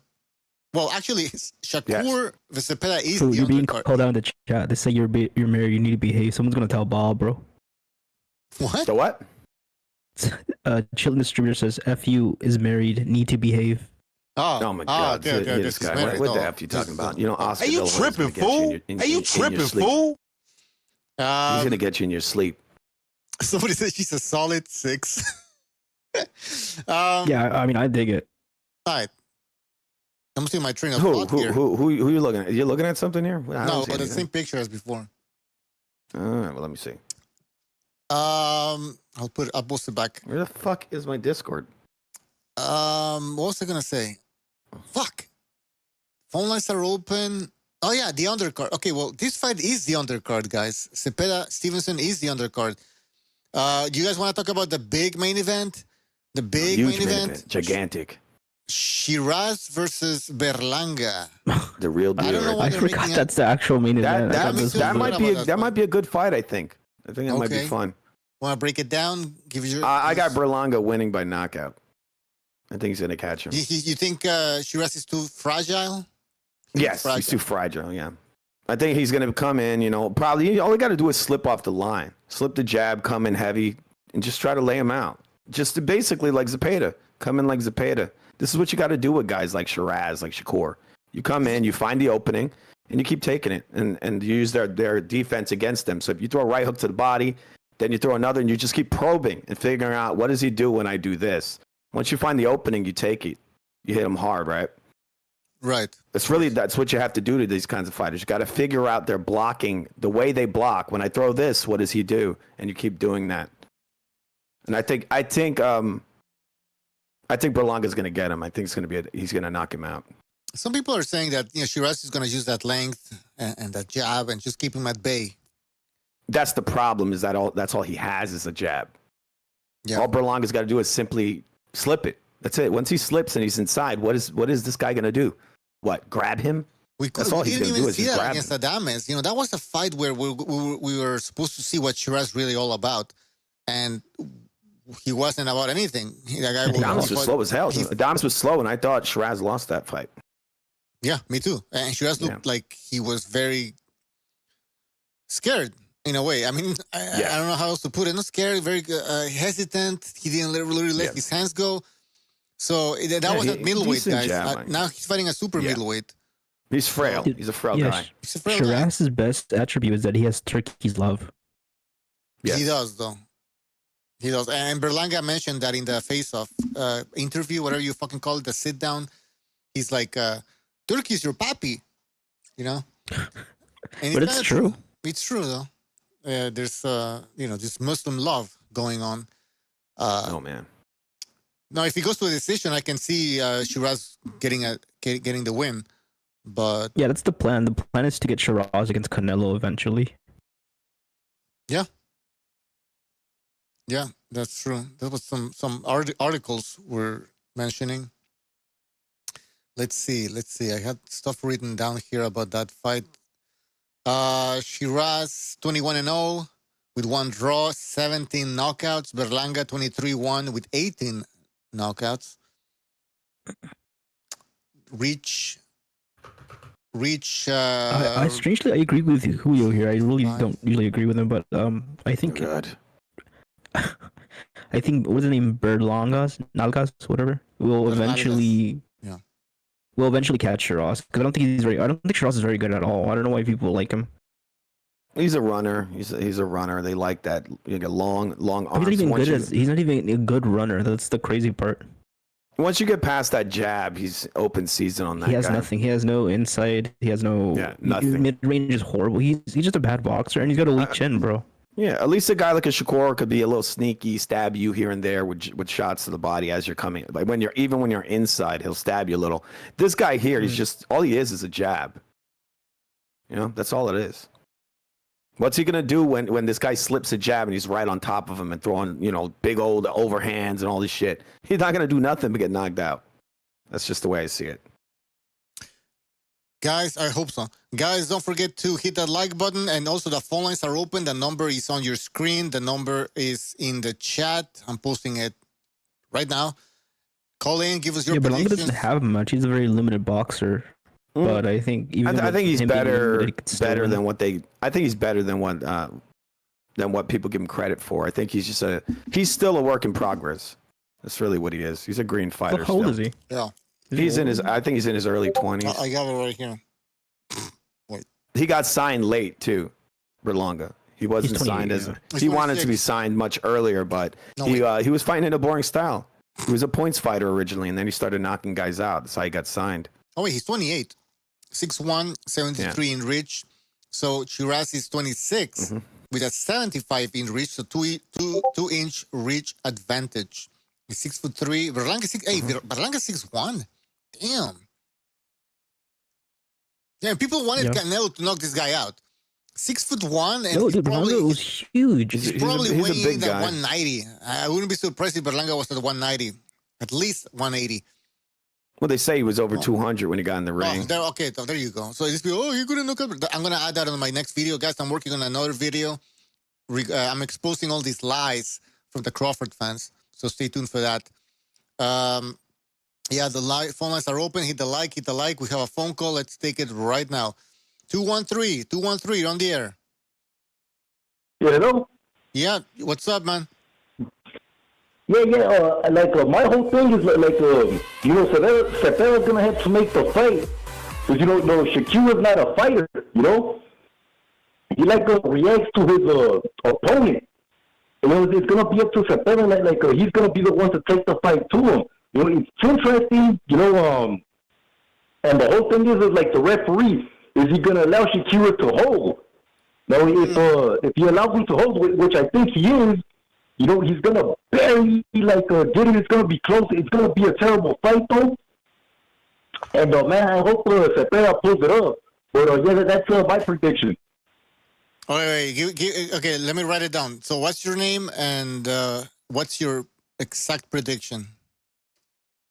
Oh, yeah, my name is Elver Gota. And my prediction I remember, Elver Gota. Is a Shakira by a close decision. Shakira by close decision? Yep. Okay. So hey, El Vergota, what do you think about the odd makers? They have Cepeda as a 7-1 underdog, Shakur as a 15-1 favorite. Is that crazy, or is that? Oh, yeah, that is crazy. That's way too wide. It's I think they're looking at the farmer fight, but we're talking about two way different fighters. Shakur is more like a one-dimensional, and Farmer's more like an all-around fighter. And then another thing too, Farmer's been in there. He's been in the wars.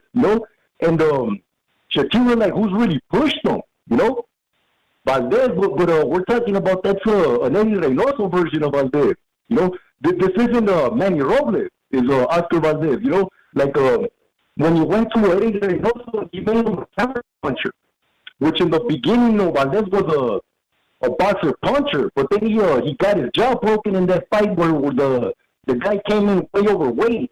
The English guy, Scott Quick. And from there, they switch trainer, which I think that was a terrible thing. You know, that completely ruined Valdez. You know, he went with Reynoso, he turned him into a counter puncher, and again, he instead of adding, he took away from Valdez. Like Valdez was more a boxer puncher, where Reynoso was a counter puncher versus counter puncher. Shakur just toyed with him, you know. I would have liked to have seen Manny Robles' version of Valdez in there with Shakur. It would have been a much different fight because he has the explosiveness, the speed, but he went in there counter-punching with the counter-puncher, and terrible idea. Great point, man. Great point. It's true. I never thought about that. Valdez maybe did change style-wise. Cepeda's coming in with a boxer-puncher style. Like he could fight going backwards. Like look at the fight with Gradovich, with the Russian guy. Gradovich, he was fighting backwards. He was walking backwards, walking them into shots. I mean, he tore them up. And we saw that a little bit with Scott Quinn too. You know, he used his versatility because the guy was real big, coming right at him. You know, using his size on him. And you know, he was fighting with the broken jaw, short heart, and he also grabbed a hold of him. And he ruined him. Yeah, interesting. Well, thanks for your phone call, man. Really appreciate it. I got you down for Shakira by decision. All right, take care, man. Thanks for calling. Good call, brother. You too. All right, that was a great call. That's true, man. That style was different. Good call by Gato con Botas. El Vergota. We got a super chat. Let's go to the super chat here. Where the fuck is it? It's right here, Jin Ryu. Yeah. Here we go. Jin Ryu, thank you for your super chat. Really appreciate it. He says, Salud BDA and Bucho, some shekels to support the channel. I think that the Berlanga-Chiraz fight will not go to distance. Now play some inappropriate sound bites for a good laugh. All right. I don't know what I have here. I have GTA 4. No, I'm talking about. All right, we cool. Nigga, you bullshitting. Is that bad? Is that good enough? Do you have the spanking one? What is this shit? I don't have that. No, I don't have that. That was on the BDA dude one. Yeah, that is. I don't know why I have this shit. But Jean Ryu said Berlanga-Chiraz will not go to distance. I guess that's what FUTV was saying, right? You're seeing a stop. Yeah, I don't think it's going distance too. Yeah, I don't think it'll go the distance. I hope not. It's going to be fun to watch. That's for sure. To watch a runner like that get, stalked and knocked out. Why is this the main event? Seeing that. Why is this the main event? I think Turkey sees more potential in that. He knows that Shakur, there's a big risk of him creating a stinker. Where Berlanga, got that one punch power. You might just knock this guy out with a single punch, and he knows he's coming. He's going to be coming at that guy hard. He's learning finally. Turkey's learning. He's super hard. What's the future of? Okay, I guess I can agree with that. Oh, you know what? It's more of a safe bet, I think. They're Berlanga. Yeah, an exciting fight, maybe. Yeah. All right, guys, let's move on to another great fight. Yeah, just my thoughts. I'll make it quick. I don't want to prevaricate. Shiraz Berlanga. I understand why people aren't high on Berlanga. Listen, there's not much to be high about. But one thing I will say is that he has power. People they're making the same mistake that they do with Canelo when they go, well, Canelo doesn't have power anymore. He can't. He does have power. That's why Canelo's been dropping people. And Berlanga, too, can drop people, but it's just the delivery mechanism. He's also fun. Berlanga's fun. He has all the right material to be a superstar. He really does. Well, I don't know about he does. He's fun. He makes us up. You see him at the press. Sounds like you're saying that because he's Puerto Rican. And no, I'm saying that because he has fun. You're like quarter Puerto Rican, right? No, I'm Puerto Rican. I'm not quarter. No, I thought you said you were Puerto Rican Dominican, right? No, I said I'm quarter Dominican. But now I'm confused. What are you? I'm Puerto Rican. That's what I say. Right? So what percentage of you is Jewish then? 0. I'm almost 100% Puerto Rican. There you go. All I'm saying is, look, the guy brings some fun. I mean, look, compare this guy to that bum Bud Crawford. Who do you think has got more charisma? Berlanga can self-fight. Yeah, in terms of character, I get. Oh yeah, but skill wise as well. That's a far cry from. I mean, that's like 90% of people have more charisma than Crawford. I mean, that's true. Yeah, he's terrible. But I will say this though, when it comes to Berlanga, so okay, I understand why people are high on him, and I'm not high on him because he can't. I mean, he couldn't put a dent in Steve Rolls or what's his name, Angulo. So there's something to be said there. However, he's a work in progress. The guy does still have power, though. The guy has power because, he went the distance. People say, he went the distance a whole bunch of times in a row. He went the distance against Canelo. Canelo has an iron chin. So that's number one. Number two, that the first guy he went the distance against was Nicholson, right? Demon Nichols. Demon Nichols is a tough, durable guy. And Berlanga dropped him, what was it, 5 times in that fight? So the power is there. Yeah. He just couldn't finish him. Also, Coceres, he went the distance against Coceres and ended up getting dropped himself in that fight. But then look at Coceres' face afterwards. And I'm not saying that you have to be a puncher to be able to mark a guy up. Some people get marked up easier. Some people have thin skin. But it wasn't just a thin skin. It was Coceres looked all lumped up. He looked like the Elephant Man in there. So Berlanga can still crack. He just has to get at you. And with Shiraz, he's got those long-ass arms. But keep in mind, he's coming up to 168 pounds now. He's coming off from 160 pounds. He's got the thin pencil neck. Those seldom absorb big shots in boxing. So it's a risky fight. I would expect Shiraz to beat him. Arab, bro. Just say it. No. Just say it. Come on, just go there. Oh, it's the same thing. Those people can't fight, bro. Allah Akbar! Allah Akbar! Oh no. Where's this going? Yeah, Vessel is gonna. He's got a bad. He's got the bad influence on King Bucho. Come on now. He does. But all I'm saying is Shiraz has the skills. I don't think Berlanga has the skills to get inside like Carlos Adames did. But he does have the power. People are underestimating his power, and I don't know if Shiraz is gonna be able to handle that type of power in his first fight here, 168 pounds. So it's just like the Zepeda Stevenson fight. It's an interesting one. It's an interesting. I think he's on the rise. I think Berlanga just needs to make a couple of improvements. I think he'll do just fine. That's what it is. He's a guy that's still evolving. You know, that's really what it is. Hopefully he does evolve because the way he's talking now, he's acting like he's the big time. He's acting like I've done it. I'm the best ever. Ah! I'm like, what the fuck? That's what I was going to say. Berlanga and evolve doesn't go together. Sorry, I like how he says that his going 12 with Canelo is like a huge achievement. I mean, you have to be honest. I mean, he's not that old of a guy. He had that step up. You look at Shakur. Who the fuck did he fight? This guy fought who's arguably the best guy, 168, right? And he fought him at what was he? 27, 28? I mean, he has a lot more to say for himself than this guy Shakur and a lot of these other fighters. So I give him a little respect for that. He stepped up and he took on, Canelo. Berlanga said, like, he was telling Shiraz, when I was fighting Canelo, I told him to suck my dick. And I'm thinking, anybody can do that while they're getting the shit kicked out of them. I mean, that's not a big. I mean, he had some times there. He was trying to go blow for blow with him, which he did. He was trying to. I mean, it means something. I mean, Canelo he's the top guy in the division, and he probably never thought he was going to get that fight. He's like, damn, I survived.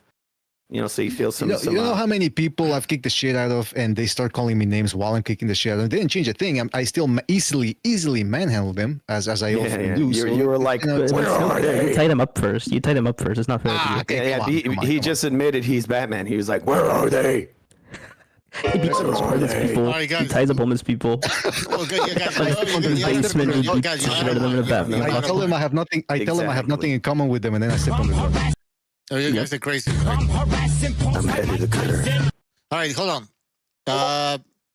Super chat, and then we're going to take a phone call. So first, we're going to get to the super chat. Rafael Garza, thank you for your super chat. He says, there is a reason why Oscar De La Hoya is a great promoter. He plays Zepeda in back-to-back fights with a lefty, so now Zepeda is in a good situation to handle Twitterson. What do you guys think about that? It could be, honestly. Maybe he's training him for this. It could be. He got him training ready for this. So basically, he's training Zepeda to fight Shakur Twitterson. Who's training? De La Hoya Oscar? He plays Zepeda with Tar. Yeah, I mean that would be a good guy to train you. I mean, he was in the ring with Floyd, who's in many ways better than Shakur. He has a very defensive style. Yeah, but he plays him with Terran Farmer to get him ready to fight Twitterson. Oh yeah, that definitely is perfect. You know why guys like Mayweather and De La Hoya would never be good trainers? Because they're too full of themselves. It's always about them. So when you're training a fighter, you have to disassociate yourself from the act and just say, okay, I'm seeing this from the fighter. He's not me. Yeah, all of that has to be happening in your subconscious. These two guys are too conceited and too egomaniacal to let that happen. So when they're training a fighter, they're looking at themselves through the fighters like, this is me. This is me. Why is he doing what I'm doing? Why is he disrespecting me? And, you know, it's all about them at the end of the day. Why is he laughing at me? He's mocking me. He's defying my authority. So, no, they wouldn't be good. You know, Mayweather and De La Hoya, they would not be good trainers. But I understand what Fu was saying about the stylistic thing, about how De La Hoya could potentially help. But De La Hoya ain't helping. That happens a lot in soccer. A lot of good players are horrible coaches because they can never get past the fact that they don't play anymore. Maybe more step into the picture just to kind of get some attention. Because maybe he might, you know, Oscar might think, I think he's going to beat him. So I'd like to step in the picture just to kind of take some of that shine, right? You see Floyd do that all the time. But then the guy ends up losing and he looks like a fucking idiot. You ever seen that? You know how many times I see Roy Jones train these guys and to see the guy get knocked out? That's true. All right, guys. He's like, you get trained by Roy Jones right now. And then you watch the guy in the ring, he gets laid out. Guys, phone call. Because we don't want to keep this guy waiting. 631, you're on the air. Yeah, so are you doing predictions for both of the fights, like both the Berlanga fight and the Stevenson fight, or just the Stevenson fight? Yeah, sure, but we're only running one. So, yeah, go ahead. Oh, so what's it called? So for the Berlanga fight, I think it's going to be Hamza Shiraz. I've been kind of going back and forth because of the weight, but from the way I look at it, I don't think Berlanga is better than Hamza Shiraz at anything except probably power. I put probably on that. I don't think his power is like as good as it's been like put out to be. You don't think that Berlanga has more punch techniques? Go ahead, FU. I'm sorry. You don't think that Berlanga... Look, I say Shiraz is a very good jab, but do you think he has better overhands, uppercuts, hooks, better than Berlanga? Possibly. I don't think it's like... Berlanga might have better than him. Big on the might. I don't think his power has been like shown to be like that great when he's not really fighting cans. Like other times, it's there, but it's not like as devastating as people put it. I'll put it that way. Like, you know, some people are talking like if he punches Shiraz once, Shiraz is gonna disintegrate into some curry powder or something. The way I see the thing is, hey, that's racist. Don't say that. It's sort of like Deontay Wilder. Shiraz is like a very sharp Deontay Wilder. He really has a very good jab, but outside of that, he has nothing else. So when my prediction is when Berlanga gets up in his chest and he chops him with one of these big overhands and it smashes him, he's gonna turn into a pussy, and he's barely giving it a throw. He's gonna turn into an absolute bitch, I think. Here's my second question: when was the last time Berlanga was like really doing that against a solid opponent? Like he really went forward solid opponent. and pressed a solid opponent. He never would actually get close into him. I understand, but he just fought Canelo, which, believe it or not, really will put a lot of confidence into him. You have to say it. I mean, look, you get up from getting knocked down. That's all experience, regardless win or lose. Look, he's looking at this guy like, bro, I just fought Canelo. You think I'm scared of you? And that might actually make him more dangerous in a way. Okay, and this is the second thing, because I saw you bring this up, and you also use the. It's impressive how overrated Berlanga is. I was going to say you just don't like Stevenson, and you probably don't, but it's insane how overrated Berlanga is that we're talking about a loss where realistically you did nothing, never tried to win the fight ever, never went out of your comfort zone. You were, at least 10 or 20 pounds heavier than the guy coming in on fight night. And we're viewing that as some world-class impressive thing. No, motherfucker, you ran. And that's just if anybody else did what Berlanga did, that would just be some bitch ass shit. Nobody would support it. But I've seen so many people try to pretend like it's so impressive. It's not. You went out there. You dared to get paid. You were Mikey Garcia. You're 200 pounds. Talking about his mindset. His mindset. What he takes away from that. You have to think about what does Berlanga take away from that fight. And obviously, from the interviews, he's got like this uplifted ego. Right, it's raised his ego, which for an aggressive come forward fighter, that could be a very powerful thing and makes him be more aggressive. Like, bro, I got superpowers. I went the distance with Canelo. This is the way he thinks. So I'm going by But that's the thing, though. Aggressive come forward fighter. He wasn't an aggressive come forward fighter in the Canelo fight. He wasn't an aggressive come forward fighter in the Angulo fight. That's why. I don't even know if I could say he was an aggressive come forward fight in the Coceres fight. He's not an aggressive come forward guy. Well, I mean, he usually tries to be. It depends on the fighter. He made some mistakes in these fights and got dropped, so he slowed it down a little bit, you know? Yeah, and by the way, can I just point out that I don't know, I didn't see a lot of people giving Berlanga credit. I saw Berlanga giving himself credit, but most of the people were clowning on him for the Canelo fight for not doing shit. So No. It's the subtle thing. You don't even notice it. It's almost like it's just a guy just going out and saying something like, hey, but you got to give it to him. You know, he won 12 rounds with Canelo. You know, you can't take that away from him. Exactly. That's the way. That's the way What's he impressive thinks about of going it. to 12 rounds? That's the way he. That's the way he sees it. So yeah. That's some what they say under the radar type praise. By the way, this fella sounds familiar. Who is this on the phone? Oh yeah, it's Ray. Talked to you a couple of times. Look, Alan, you'll change your mind once Berlanga knocks this guy out. I don't remember this guy. I don't think I will.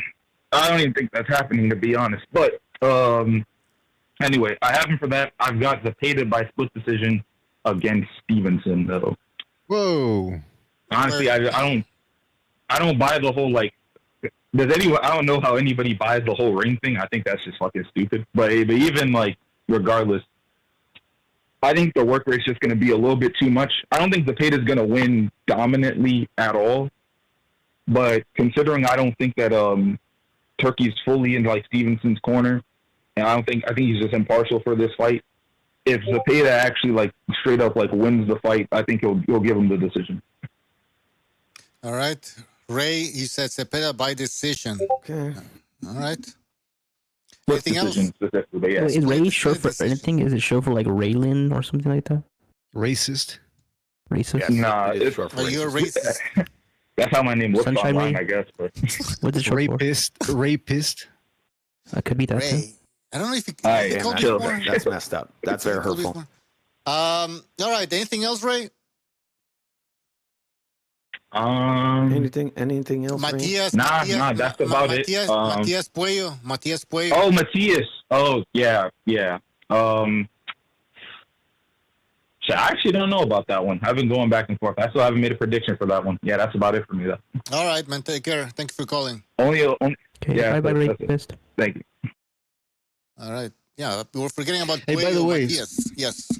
Somebody was calling in the chat. Somebody was calling Shiraz like with an I instead of two E's. And I said, you know what? Yeah, that's what I'm saying. It's a shame that Amok isn't here because he always distorts people's names. And I was surprised. You know, you're gonna see him. You're gonna hear him later on this week. He's gonna probably call him something like jizz ass or something. Like he's got jizz all over his ass. Sheer ass. He seems like it. Sheer ass. Okay.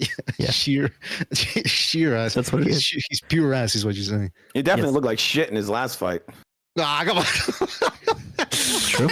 Oh man. Shit ass, fucking What's going garbage. on, Fighting man? this midget over here, running around in his stupid ass flower skirt. Dude, he lost to a midget who was underweight. That's crazy. Exactly. He was way bigger than the guy, and he lost. And then they robbed him. What did they do? Make it a draw in a fight they clearly lost. That's the only reason why I might give. You're 2 rounds down. You're 2 runs down. Nah, come on. That's the only reason why I might give Berlanga a chance here. It's a puncher's chance. Because like I said, pencil neck, Shiraz coming up in weight. You never know. But if Shiraz minds his P's and Q's or whatever letters they have in Arabic, then yeah, I think he should make it. I think he should make it. Yeah, exactly. Oh, man. Come on, man. It's a family show. He's a head case, just like all these fucking runners, you know? He's a head case, Shiraz. Let's see if Berlanga lands one of these overhands and rocks him, drops him once. In the chat, He'll fucking give up instantly. I could see this guy even quitting on the stool. He's a head case. Broughton's Boxing says Shiraz is a better boxer. I think this is like the consensus, right? From what he's the better boxer. Yeah, he's got the fundamentals down.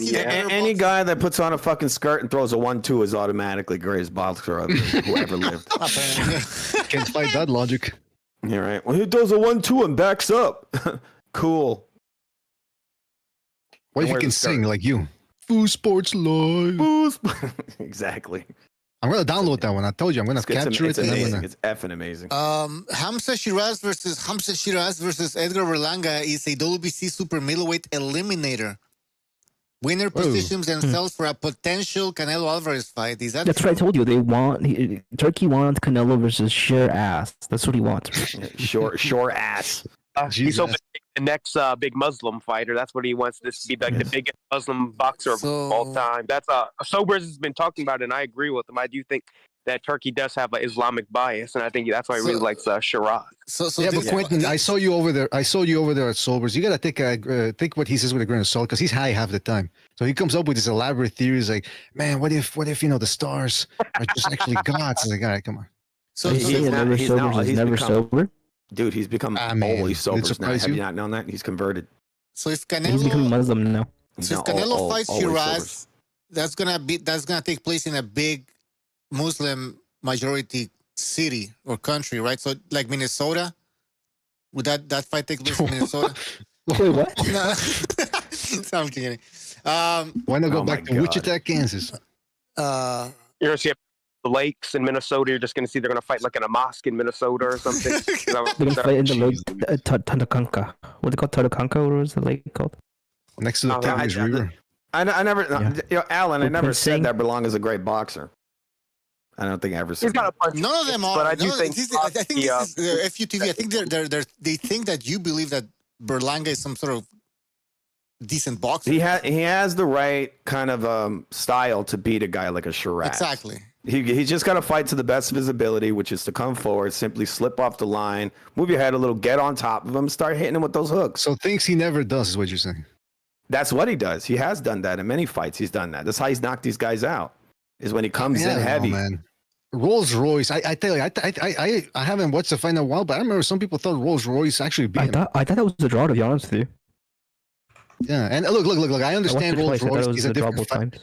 I understand Rolls Royce is a different fighter from Shiraz, Hamza. By the way, everyone always refers to Shakur Stevens like Shakur. Hey, Shakur. Why don't people do the same thing with Hamza Shiraz? Hamza, because Shiraz, it's kind of an awkward name too, like Stevenson. Why not? Everybody's not called Stevenson. I told you, man. Like we had Donnie Stevenson. We had. Nah, I'm gonna start calling him Hamza now. I'm gonna instead of Shiraz, I'm gonna say Hamza. Look, Berlanga knocked out his future self in his last fight, and he feel like he's grown from that. Brother Hamza. Hand me some ass. That's his name. Brother Hamza. Hamza's ass. All I'm saying is Berlanga he's not a great points fighter. He has to go for a knockout against Shiraz. He's not a points fighter. That's the thing. There you go. So he's got to go for it. I don't want to see him waiting then celebrating after the fight. Hey, it was a close fight. To throw himself. That's why I think the fight's actually pretty exciting, because he has to go for it, and Shiraz has to run around and jab him, so he might catch him coming in. I don't know. It's basically there's two fights that are very similar back to back. There's Zepeda, and then you have this one. Mm-hmm. I don't like how Vessel says things like under the radar, like Shiraz has to float as if he's on a flying carpet. I go, come on, float like a flower. Oh, we got some music. What? Well, I'm not a racist, bro. I'm not a racist, bro. I talk to black people just like I talk to anybody else. The fact that you even have to say that, there you go. You never call white people right in their eyes and I say, "What's up?" Recognize the Matrix. He never calls white. He calls the white people the N-word. Wait, recognize? He's been talking a lot of shit about Berlanga. Berlanga's gonna win. Yeah, recognize. I heard recognize is training Berlanga. He is. That's what I heard. That came from me. All right, Mike. I have Berlanga now. I might pick Berlanga now. I got his back. I'm backing him up. You know what? I'm not kidding. I'm not kidding. I see recognized acting like Berlanga. He has his back and he has his buns. Back in the days, he was acting like Berlanga. He's got his buns. No, never. He got his buns just like Crawford got all not the even buns. Close. Hey, real quick. Yeah, I was. And I didn't realize it. The Turkey Al-Sheikh actually has pulled off a genius move that people are missing here. People are missing the big picture. That's why I'm here. You need a guy like me to see the big picture. Yeah. 3 Puerto Rican fighters on the card. 3 Puerto Rican fighters. You got Shakur Stevenson, you got Berlanga, and you got Matthias. He don't count. Well, I mean, listen, that's not really up to you, man. Wait, who doesn't count? Who doesn't count? The Puerto Rican Council has counted him. He's that's right. The little TV has spoken. Exactly. Oh, the Negrito? Yeah, the little Negrito. He don't count. Oh, come on. He's halfway there, man. Hey, if Berlanga wins, what does this do for his career? He's halfway there. If Berlanga wins, Shakur is a Puerto Rican. If Berlanga he looks like he could have been Willie Willie Lopez. Dude, your neighbors might fucking hate your food. Your neighbors have to hate you, bro. The coquito is there.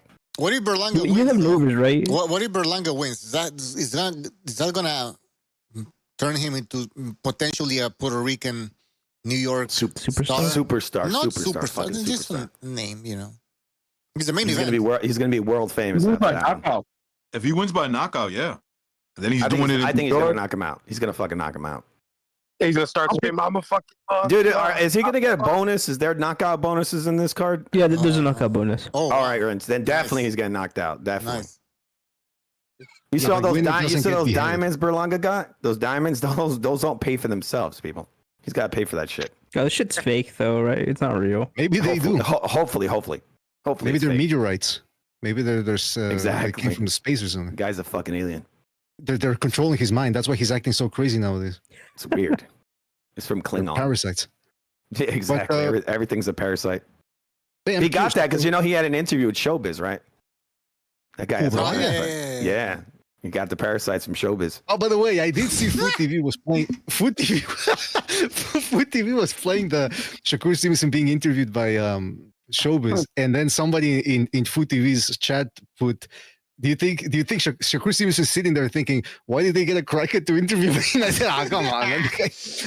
Come on. The guy's having a good time doing the interview, and there's always got to be naysayers out there. You see how he stares at the ceiling when he's talking to you?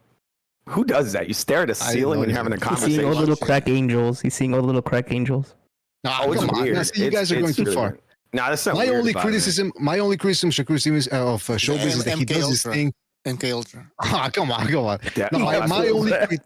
My only critique, because I think he's a good natured type of guy. He has fun with the interviews. The only thing I dislike is I think he's faking the laugh a little bit to sort of try to disarm the interviewers. Because Shakur Stevenson says something like, I forget what he said. He made a joke, and the guy goes, he looks up. Shakur said, I'm gonna beat him up. I'm gonna beat his ass. I'm gonna knock him out. And the Showbiz was like, yeah, exactly.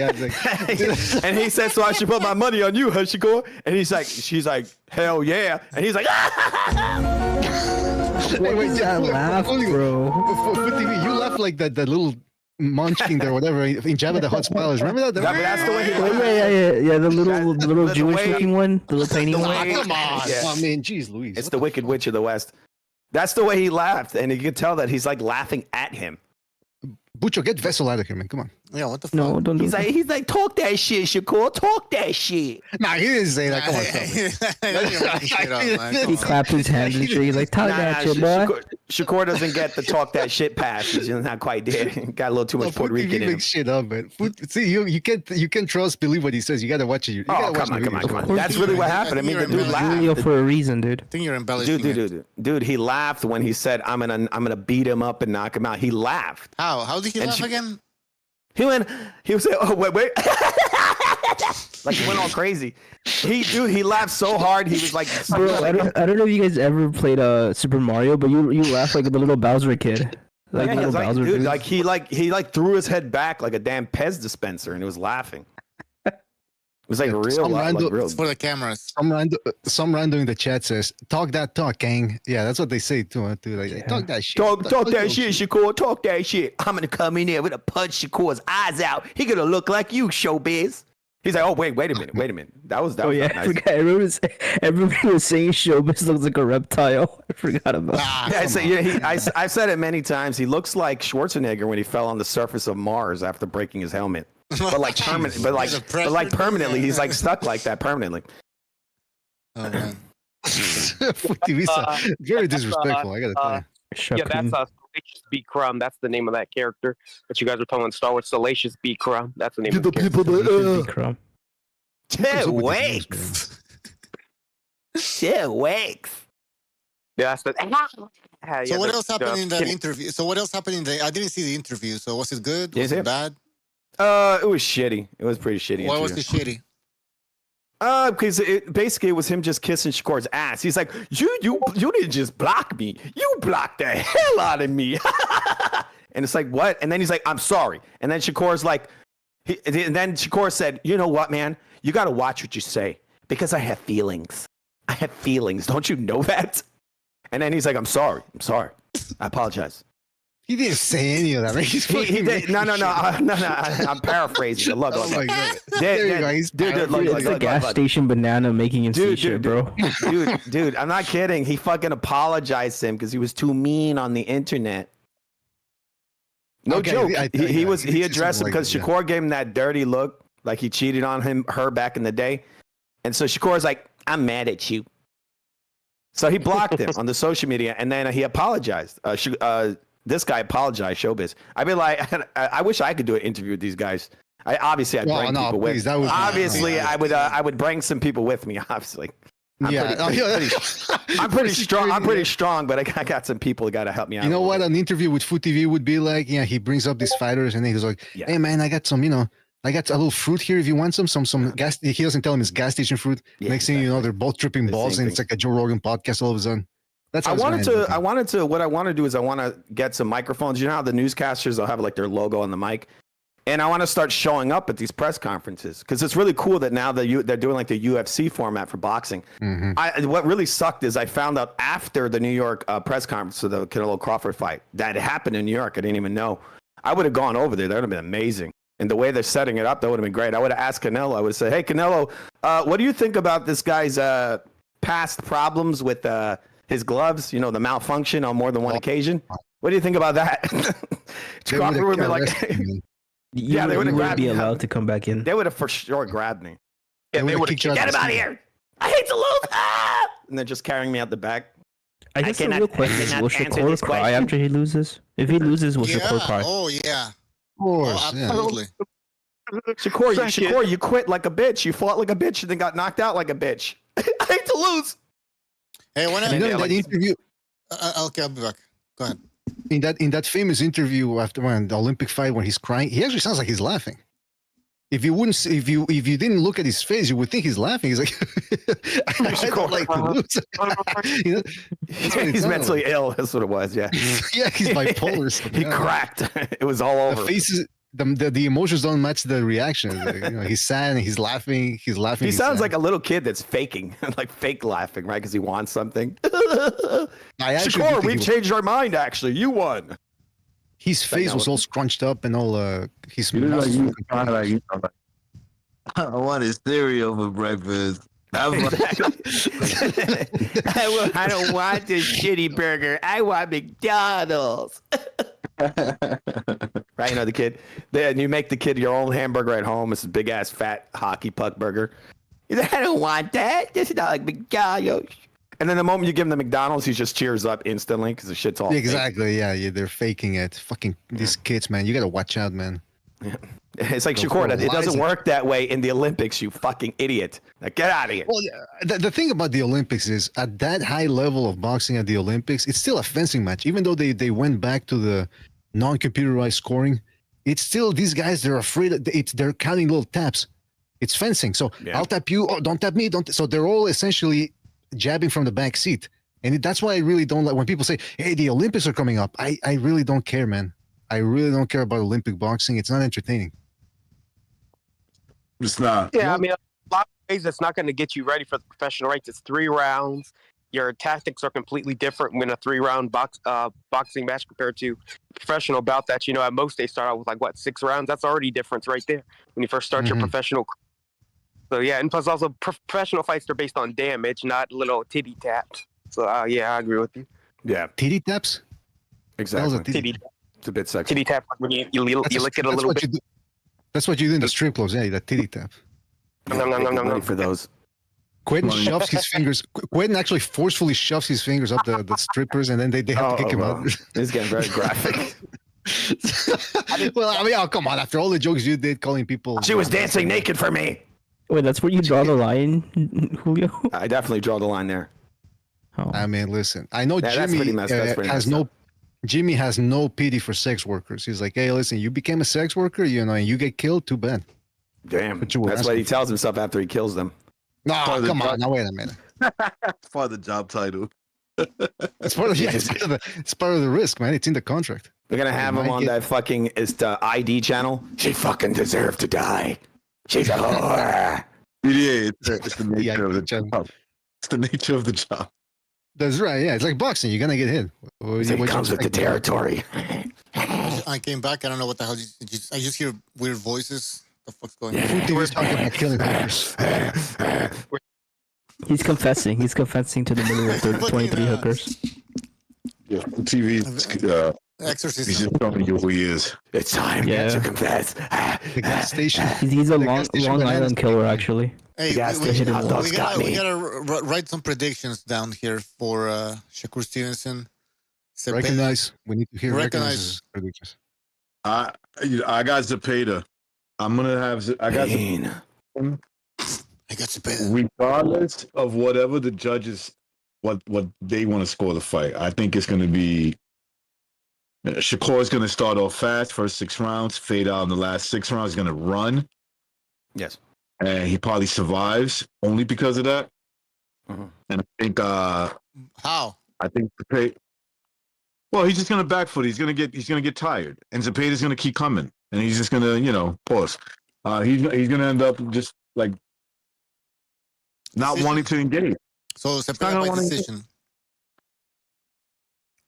I don't know if he'll get it, but yeah, I think that I'll come away with yeah.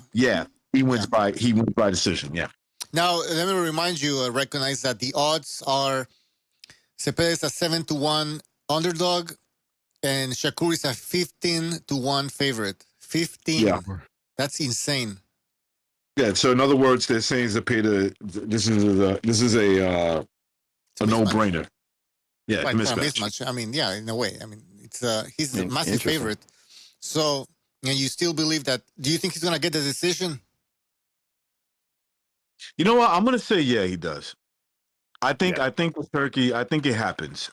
There's nothing that shows me that Turkey's his cards are corrupt. So I'm gonna say he does. The only concern is that the fight's in New York. This kid is an East Coast fighter. Puerto Rican. Right, and he claims he's Puerto Rican for this fight. Right. Exactly. Yeah. For all intents and purposes, he's Boricua. 100%. You guys he's gonna be draped in the Puerto Rican flag when he comes to the ring. Yeah. Yeah. He will. I wouldn't be surprised. Does it matter that the fight's taking place in this tennis stadium? What's it called again? Where the U.S. Open. Yeah, where the U.S. Open takes place. Yep. That might have a factor on it because I think Louis Armstrong Stadium, is that going to affect? I mean, it looks like the crowd's going to be pretty close to the ring. Like it's a small venue. Throwing shit at Shakur, bro. It's a small venue. That's what allowed them to have the 18x18 ring. No, they're going to throw shit at Shakur, bro. Watch. Once he starts running around, they're going to start throwing garbage at him. I'm looking up for that day, and it says it's going to be high 85 and some possibility of rain around 8 o'clock. At night. The preliminary. It's going to rain after the Shakur fight, that's for sure. The main event's going to be. It's going to be funny. It's going to be raining. Shakur's going to get all wet and slip and fall when he's running. I lost because it's raining. I twist my ankle. Is there a roof? Hey, is there a retractable roof on that shit? Because it looks like there is. I think they do have one. Yeah. Wait a minute. I got a question. Is that arena venue? Is that in Manhattan or is that in the New York area? That's in Queens. Yeah. Queens. Okay, so that's I wouldn't go there in the first place. Queens. I'm sorry. Shout out to all my homies in Queens. Wait. Imagine you hear somebody, let me in. I'm a VIP, and it turns out it's 100% X. He's trying to get into the area. Probably. You never know, man. Comes out of retirement. Give it to you. If X shows up, then I'll leave. Yeah, I will leave.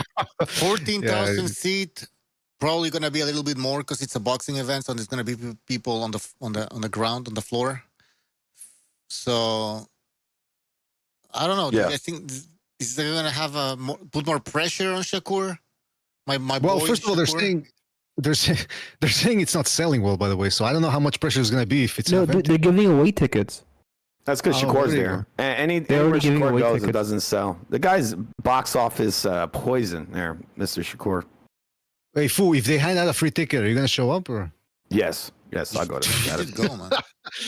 Well, we'll for sure see Recognize. He's going to be the most Puerto Rican looking guy there. Look at this. Yeah, wait. Hey, BDA, I see you got a picture in there, showbiz. That's well, that's Sergeant sent it to me, and I sent it to. Yeah, that's from my stream. I had that up on the screen. If I can still. Wait. You had that one. So did you remove the background, or did he do it? He did. Okay. Yeah, I freeze framed that exact moment in the video. That shit's hilarious. His eyes just bulging out from the side. He looks like a pigeon. Nah, come on. Now, see, he does. He does. By the way, you hit him with one. That's it. Diabolical. The coverage starts at 8 p.m. Eastern time, 1 a.m. British summer time, and the main event should start at 11 p.m. Eastern time, 4 a.m. British summertime. Wow. British summertime. Damn. BST. That was very summer. It used to be Greenwich time. I don't know. They fucking changed it. The name. Anyways. BST. That's when Shakur Stevenson fight. That's bullshit time. Bullshit time. Imagine you're living in the UK, 4 a.m. Yeah, imagine you in the UK, girls. Damn. Everyone's gonna stay awake. People are gonna stay awake to watch Shiraz get knocked out. If you got to do it, it's gonna be fun. By the way, okay, people are worried away in the chat. Is the 18-foot ring thing real or just a rumor? I mean, I don't know. Have they even confirmed? They went back on it. Yeah, but they might be lying. He's fucking. No, they went back on it on request of other fighters apparently on the card. Yeah, from what I heard, that it's going to be 20 by 20, because I watched this one podcast called Coach JB, and Steve Kim is one of the main contributors. He's one of the guests that comes on there every Tuesdays and Thursdays, and he brings up boxing matches. He said that it's been confirmed that it's going to be at 20 by 20. And Stevenson actually agreed to 18 by 18, but apparently there was a fight on the undercard that they wanted a bigger arena. So then they all agreed on another runner. That's what I heard. Another runner. I like how Quinn knows that. I like how Quinn basically has a spreadsheet in front of him of it starts at 8 p.m. to 10 p.m. Eastern time, calls only, local calls only. He knows all the details. Well, they keep going back and forth on this whole ring size shit, so we really don't know. And Turkey says I got a surprise. They might actually go in there and it'll be 18 by 18. We just don't know till the fight actually happens or the event. Mm-hmm. They could change that last minute. Really? Like, fuck this runner. Change that shit. That's what Turkey's gonna say. I hope there's like Enoch's with spears around the ring. Yeah, don't let him get out. Don't get too close to the ropes. Exactly. I'm not gonna say Shakur can't beat him. He could beat him. Right? Yes, don't say that. I just don't think he does the things that requires to legitimately beat Zepeda. Well, recognize. Let me remind you that Turkey has been making a lot of comments regarding the Tom and Jerry stuff, and that he wants to have a small ring and all of that shit. Shakur said today or yesterday that no matter what Turkey says, and I'm paraphrasing, he will not change his style. What did he say, FUTV, exactly? I don't know exactly what he said word for word, but he said it doesn't matter what they're saying. I'm just going to do whatever it takes to win. He's basically saying he'll run if he requires it. What do you think about that? Look, from his point of view, right, I would answer it the same way, right? But he could do that, and that could mean many things. That could mean that he's going to come in there and fight different. Mm-hmm. And maybe he's capable of doing all these things. Maybe. And he's gonna do it, right? But if he does, I'm not worried about what he says. I'm worried about what he's gonna do in the ring. And if he just like bails out like he did against Nakatila when he got hurt, the whole fight against De Los Santos, I hope they scored the right way. If he fights that's what I think. If he fights the way he does against De Los Santos, which I don't think he'll do quite like that because it's a different styles matchup. But if he does it for a lot of rounds where he's just like not doing anything and you feel like, he's not winning these rounds, I hope they scored the right way. Yeah, that's the only real hope you can have, right? Just let the best man win. What are the chances that Zepeda comes out, that Shakur comes out and surprises us with a different style? 10% chance. 10%.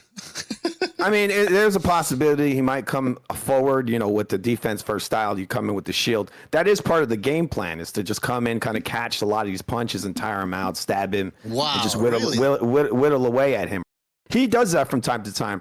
The thing is that the guy throws so many punches that once he gets clipped, he's just going to revert back to what he always is, which is a coward. What I would suggest for Shakur to do is try to catch Zepeda when he's cold. In other words, early in the fight. Mm-hmm. You know what I'm saying? But he takes a risk on throwing anything with any real power. Any one of these punches could be the difference of losing or winning. Because if he puts too much steam on one of those shots and catches an elbow or something, his hand would just be broken from right off the bat. He'll hurt it or whatever. You know how he is. This guy's got frail hands. Yeah, that's a good point. That's another thing too. That if you look at the way Zepeda fights, the way he has his guards up, Shakur could break his fucking hand, bro, in that fight. Yeah. I mean, he hurt his hand in the Padley fight where he threw a punch to the hip and you could tell he was in pain. I hurt my hand. My hand hurts. That's always their stop someone. They always say that they hurt their hand or something. And no, this is going to be the first fight that that takes place after the statement that Turki Al-Sheikh made about there being no more Tom and Jerry fights. So we'll see if Stevenson, if he starts getting with some of his BS, get away with. Yeah. So we'll that's what I said. Yeah. But it doesn't seem like he doesn't, Quentin. It doesn't seem like he cares because he's already saying, "I'm going to do what I do, and nobody's going to tell me what to do." So, what, you really think he's going to be thinking about what Turki said during the fight? No. Well, I mean, he's being honest. He's just saying that, and it is true because it's like muscle memory. He's just going to revert back to what he does, which is attempt to win by any means, right? So if he has to be a coward to not get outpointed or beat up, he's going to do that.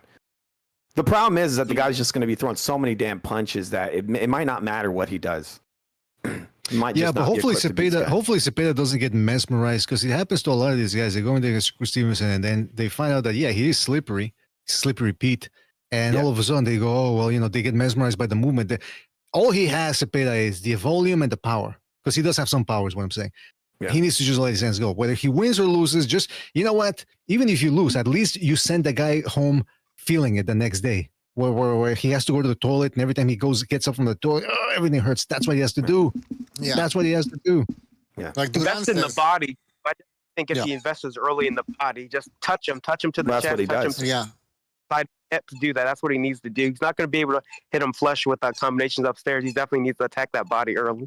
That right hook to the body is really one of the go-tos for this fight. Right, you double it and triple it, and then you come over the top. You hit him with left hands, but he's got to trap him, and he's got to because this guy's going to run regardless. We know he's going to freaking run. Guys, listen. If they're saying it's a 20 by 20, he's going to be running all over the ring. I agree. 323 on the air. 323. Hey, you guys, what's going on? Hey, so have you heard how hang up on him. Shakur's training for the fight? How is he training? No, what? Yeah, it's breaking news. You didn't see the. It's like everywhere now. Here comes a joke. Yeah. What's the joke? He got 2 tennis ball machines on high speed. Yeah, I can imagine that. Well, at least he wasn't swearing. Come on. Yeah, he's usually swearing, very anti-family. No, I gave that up. Oh, okay. Well, I gave that up for this trip. I'm with a family, so I can't really, Okay, good. I can't be talking shit too much. All right, don't No, don't be scared and give us your prediction. You gotta stop using your main vocabulary, which is cursing. Yeah, come on, crazy curses, out of control, out of line. I mean that is true. That's pretty much how I normally am. I mean, what the fuck do you expect? There's a bunch of cunts out there. Oh yeah, and if you don't fucking tell them what, he's right in front of his kids. You just don't know what kind of a shit you're getting into. Saying that all day. Anyway, I think it's going to be a entertaining fight until he starts running. I don't know. It's kind of hard to change up this late in the game. He's not. Shakur's already what Shakur is going to be. That's it. Trash. We're not going to get anything more than what he is right now. And so we don't know how great he is yet until he fights some of the better guys up there. But I don't know if he's going to. But Zepeda shouldn't be too hard of a win. Now, this is where it gets interesting. Somebody mentioned the hand. If he breaks his hand or something, Zepeda's going to be in his face. And if Zepeda could withstand some of the blows, I could foresee Shakur breaking, not just one, but both of his little brittle hands. What do you guys think about that one? Everything's gonna break. His fucking knees are gonna break. He's just gonna fall apart in the ring. You know that guy. That guy, in many ways, they'll end his career. Like people have no idea how beat up that guy is. He's a frail fucking dude. I really see him towards the end. Yeah, this might be. Who knows? This might be the last fight of his career. And you know what? You know, you've got to think that when he was in a De Los Santos fight and he ran, it was not. You know, he wasn't doing what he did with other guys.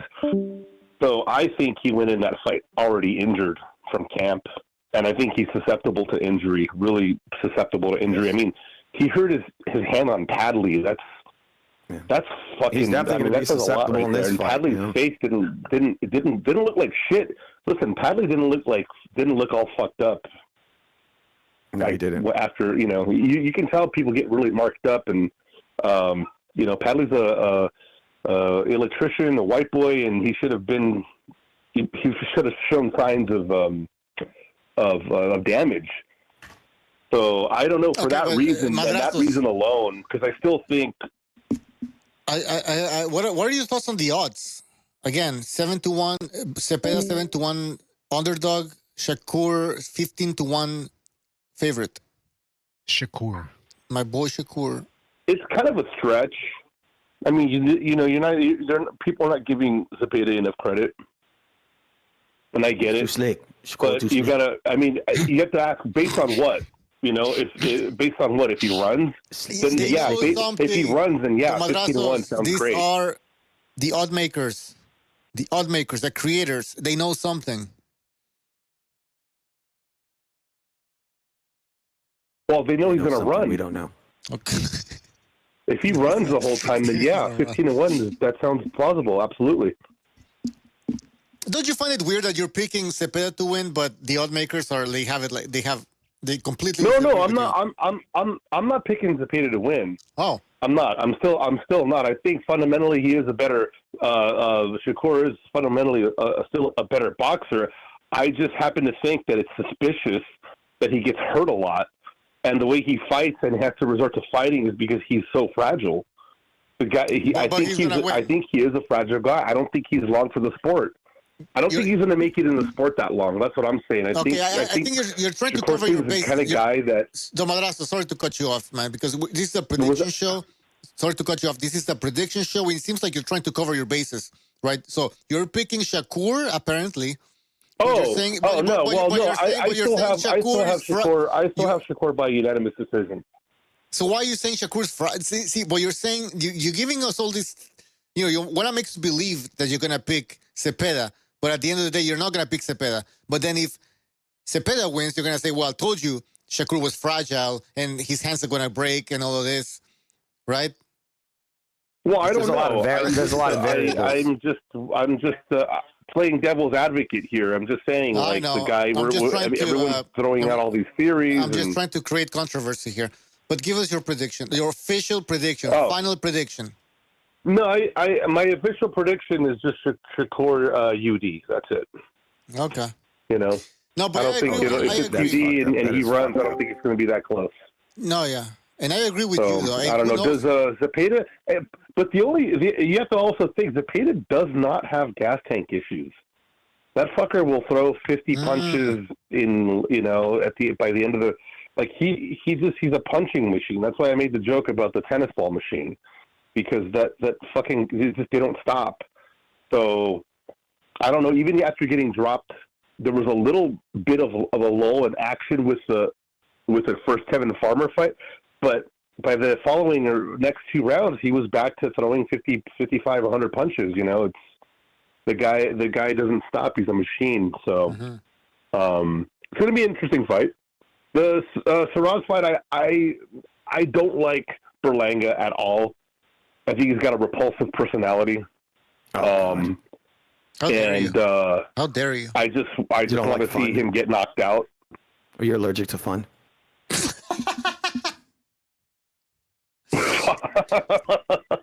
Okay. I know it's kind of weird when he shows off those veneers and it's a bit creepy. But still. Yeah, I don't know. I mean, he spent all his Canelo money. They really are. They really are. Anyway, That's it. So I have Hamza Shiraz winning the fight by UD. But you never know. He could get knocked out because I don't know how reliable and how durable. What's the likelihood that Berlanga closes that range and hits him with an overhand and gets some shit in his pants? Oh, wait, hold on. So you don't like Berlanga? I don't know, man. Who are you rooting for? I'm going for. I'm not. It's not that I'm rooting for them because I have no vested interest in either guy. But I especially dislike Berlanga. So you're rooting for Shiraz. Perfect. You hate the guy that comes for the knockout? What the F? I'm just rooting for Berlanga to lose. That's all. I don't care who it's. So what? So we have a runner tapper who doesn't engage. Yeah. What's better for boxing, though? Hey, what's better for boxing, a Berlanga win or a Shiraz win? I don't know. That's a good question because I would like to see Shiraz fight other guys. Berlanga I just don't care to see him. You're asking the wrong guy because I'm just not a Berlanga fan. I feel like Berlanga's definitely better for boxing because look, if he beats Shiraz, especially by knockout, he might fight guys like Caleb Plant and so on, right? And actually have exciting fights. This guy Shiraz is going to give us a long line of stinkers going forward. Yeah. That's what he's going to do. He's just a big ass fucking Shakur Stevenson, really. Yeah, he has dreams of being Shakur. I don't know. You know what? I don't think he's going to give us a long line of stinkers. What if he gets knocked out with the next guy he fights? Who, Shiraz? I don't care. It's a price I'm willing to pay to see Berlanga lose. So, well, I'm saying Shiraz is a fighter. Right? I mean, if another guy knocks him out, it's not my point. My point is that he himself, as a fighter, is trash. He's annoying. He creates stinkers. That's what he does. Don't have, I don't mind Shiraz. I think he's fine. I think he's okay. He gave us a stinker of a fight, his last fight, but it doesn't matter. You're really disappointed. I just fucking hate Berlanga. That's it. The only reason I'm not gonna yell at you is because you give us a good super chat. All right. Exactly. Thank you for your call. Call back again. Call back again next time. I'll talk to you guys later. All right, take care. Right. Yeah, no, but FUTV, you're right. I mean, Berlanga, there's so many possibilities here. A fight with Caleb Plant would be exciting. The trash talk, there's a personal, feud going on between these two guys. He could fight the cum on his comeback. The Macumbi. Oh yeah, okay. The cum. What the fuck is that? Cumby. And Shiraz is boring. I mean, just his personality, his style. Oh, he's trash. He's a total joke. He looks like a GQ model. Just say it because he's Muslim. Just say because he's Muslim. Don't. You should say that. Sugarcoat it. It's like it's because of the personality. No. You don't want to say by the way, YouTube will fuck you over. Just kidding. Of course you're right. You're right. No, they're fine with you talking shit about those people. You know who owns YouTube. Just kidding. Come on. Not really. I wanted to say something about the back to the Zepeda thing. Yeah, Zepeda. Look, some people are picking Zepeda by close decision, or some even are predicting that they're gonna rob Shakur Stevenson. If that indeed happens, if they rob Shakur Stevenson, I want to hear. What are we now? We're at 2:20, I think, of the show. I'm gonna mark it 2:20. I want to hear from the people who, because when Lomachenko got robbed against Haney, a lot of people called in saying, hey, it's the judge's decision. You can't go against the judges. These are trained professionals. Or one of the dumbest arguments is, well, that's boxing. As if saying what a thing is makes it right. You know what I mean? That's their argument. So if Shakur Stevenson gets robbed, I want to hear from those same people, man. I want to hear if they're okay with it. Hey, you can't go against decisions. There's no such thing as robberies. Can't go against the judges, trained professionals. Yeah. That would be well, they have to be consistent, right? Just kidding, they never are. Champy says, I'd like to see Lester Martinez get a shot at a top guy. No, okay, is that the Guatemalan guy or Honduran? What is he? I don't know. I thought he was Puerto Rican, but he's not. I thought you were gonna say he ain't one of us. I thought that's what you were gonna say. Like you were gonna keep it nationalistic or something. He ain't one of us. Definitely gonna do that. He ain't pure. He ain't Raza, Holmes. He ain't no, pure. he's But yeah. Well, listen, that dude's good. He's been fighting on Pro Box, so want to see him step up a little bit, see what happens, see what he can make happen. But so it's like with any heavy-handed guy. Okay, what else you got? Which is that's what I keep saying, man. The Schofield thing. People are saying, well, Schofield, man, he knocked out Farmer in 1 round. How trash is Zepeda? And I'm thinking, okay, so is Shakur Stevenson trash because he couldn't stop Nakatila and meanwhile Tito Mercado did? That just means that when Zepeda beats him, if he beats Shakur, that they're all going to shit on Shakur. So he's in for... that guy got to get put on suicide watch if he loses this one. Well, I remember when he was repping the Puerto Rican flag back in 2022, and a lot of people on Twitter, and I got the tweet saved.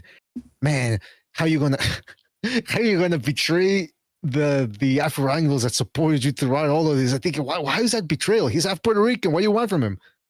Exactly. Want him to lie and say no? He's not got Puerto an Rican? identity crisis over here. It's America for you. It's a big identity crisis. I mean, that's what makes money, right? That's what people are into. I'll say this: if Shakur Stevenson wins, if I do a call-in show or if we do a show right afterwards or the day after, whatever, when people bring up Shakur Stevenson, I'm gonna pull a Trump and they're gonna go, "You're still asking about that Epstein? I mean, about Stevenson? You're still asking about that? My God, he's so passe. Unbelievable.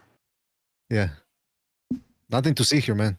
Hey, imagine we're watching this the fight this Saturday, one of the fights, and all of a sudden the clock jumps from round 3 to boom, round 4. It's like there's a whole minute missing. And you go, well, what happened? Like, nothing to see here. We gave you everything. Imagine the cameras go off or something. Zepeda's on the ground. You got hit with the brass. The security guards fall asleep, and then nothing happens to them. Nothing is done about it. Hey, by the way, I tried to find who the referee is gonna be for the Shakur Stevenson-Zepeda fight. Let me guess. One of the guards for the Epstein prison. Definitely. They haven't announced, I should say, a referee. What? That's weird. I'm gonna check again. It's gonna be Turkey. Watch.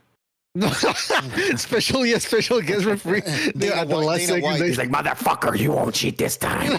No more Tom and Jerry shitting here. Dana White comes out, hits him with, I don't know. Dana White comes out and hits Shakur with a chair. Oh my God. Stone Cold. Oh my God. Stone Cold. Dana. 50 G's, baby. Sorry. Yeah.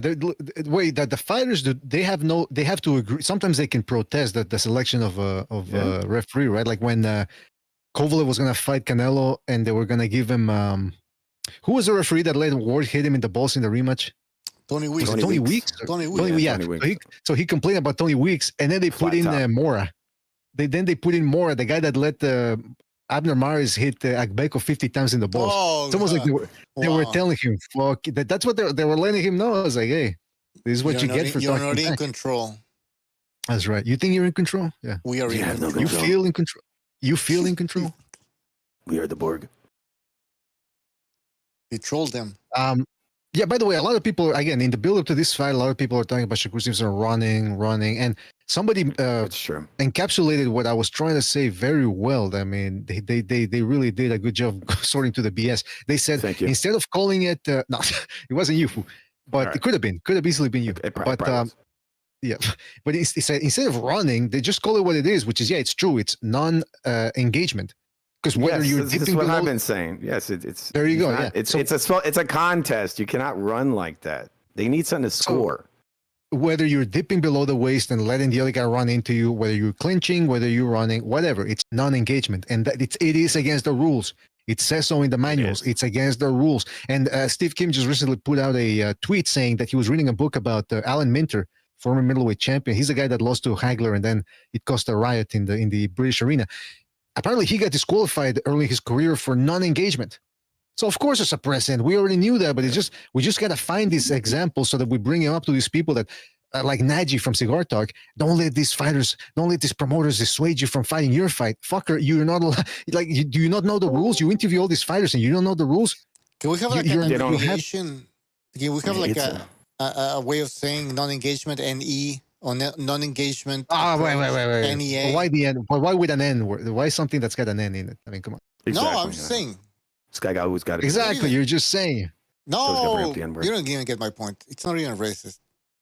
It is. I know. I was kidding. No, yeah, you're right. An abbreviation. Well, what could it be? Like non-engagement, NET, non-engagement tactics or something? Exactly. That sounds good to me. NET. Sounds professional. It does. Yeah. It does. It's like ASS, the American slick stuff. Yeah. But you don't want to abbreviate it like that. Definitely not an abbreviation. Well, it's too late. I mean, They people kinda in the frown chat on already that. know. Whenever I say ass, people in the chat know. That'd be funny if they start quoting that on network. They're like, They that's should, the ass man. style. You're like, what? That's mine. It's like, well, it's instead of saying the slick stuff, it's like when people say, instead of calling Shakur Stevenson and they call him Shakur, this is easier too. Ass. He's got the ass style. Straight to the point. Yep. So what's a better win for boxing? Zepeda or Shakur? My boy Shakur. Oh, it's Zepeda, I would say. I mean, come on. Yeah. Of course.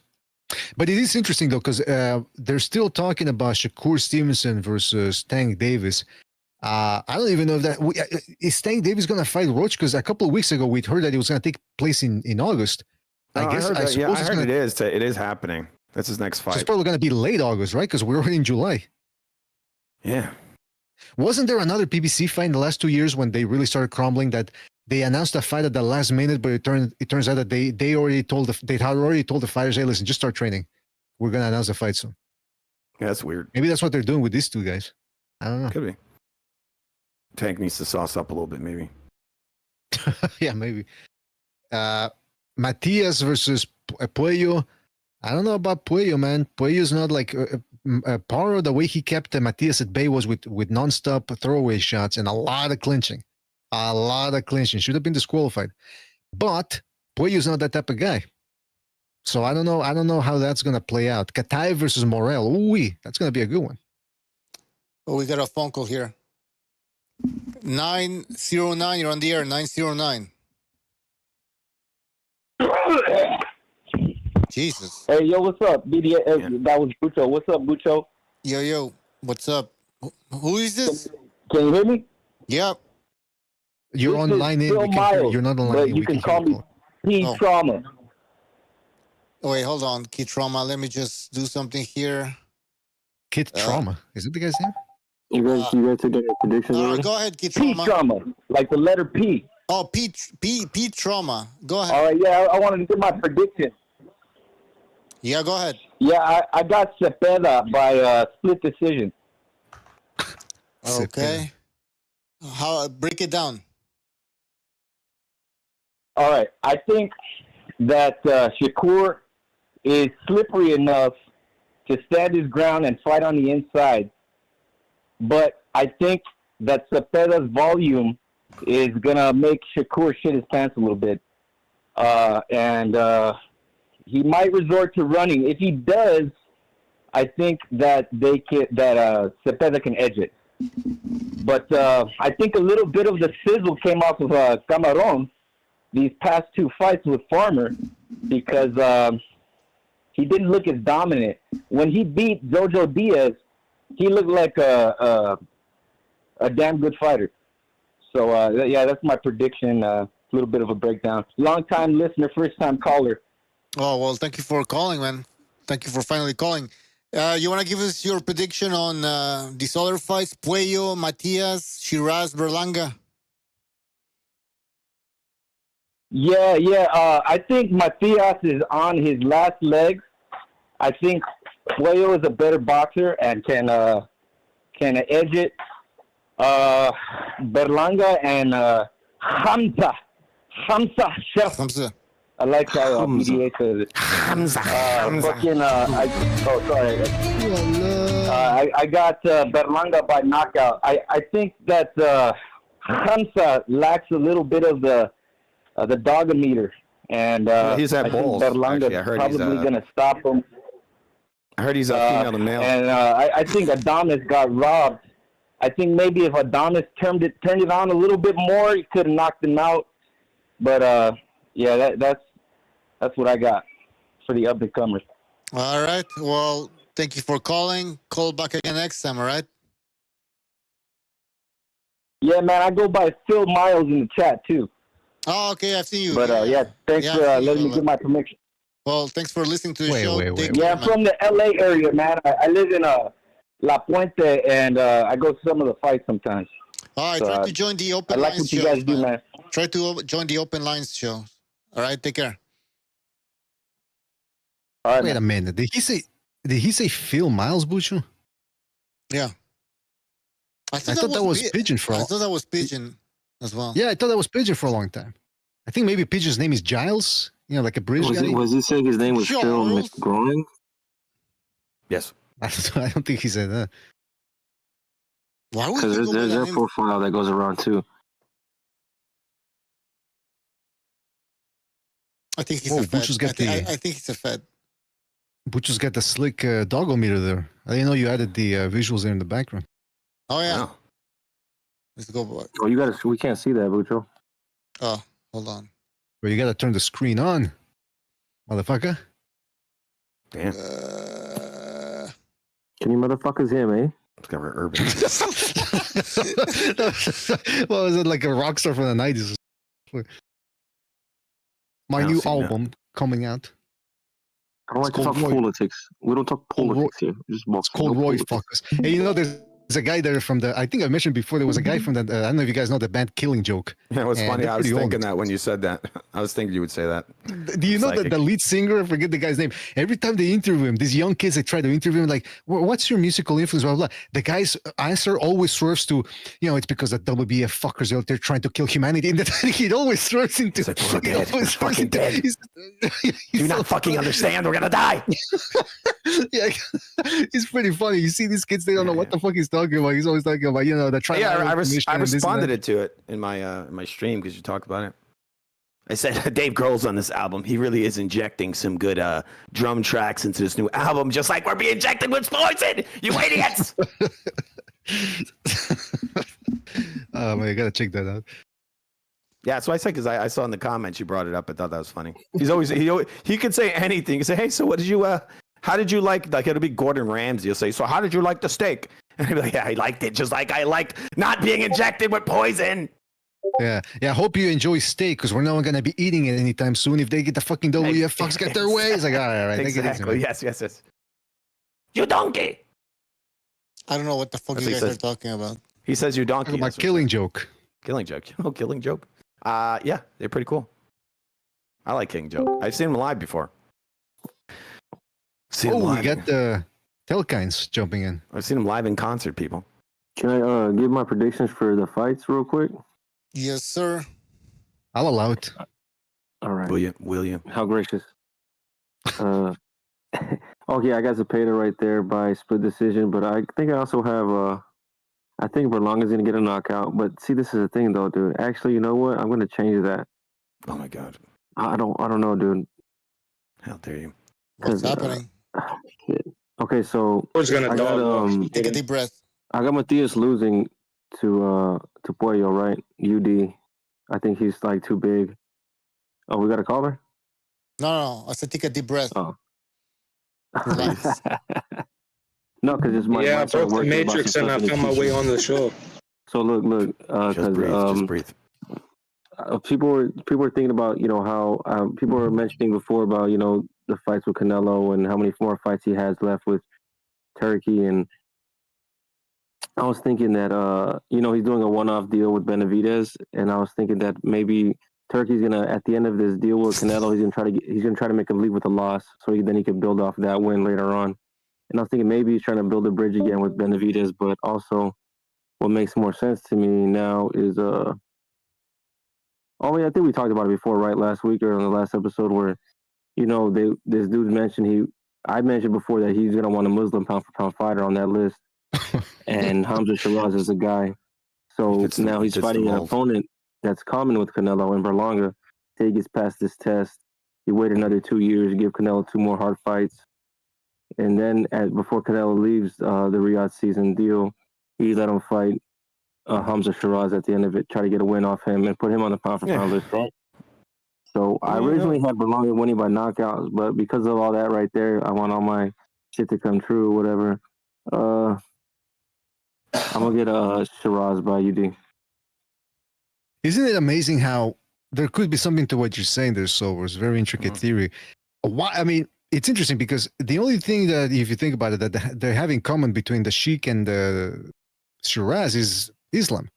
Technically, they're not. You know, people look at them and they go, "Oh, they're Arabs." They're not Arabs.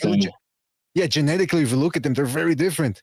So the only thing that's linking them is Islam. You don't. I mean, I don't know. It's you don't see that with Christian boxers. Hey, he's a Christian. I'm gonna set the fight up for him. So I don't know what's going on over there in Saudi Arabia, but I got to tell you something. If what Sober says comes to fruition, we got a big problem in our hands here, because this goes beyond the politics of boxing. This goes into the spiritual realm, and that's pretty tricky right there. Dude, when you're dealing with these people, no matter what it is, always behind it, it's a thin veil behind. But the real intention is always a jihad, cultural, spiritual, physical. It's always a jihad with them. So, or you're getting all racist. You've listened to too much Killing Joke.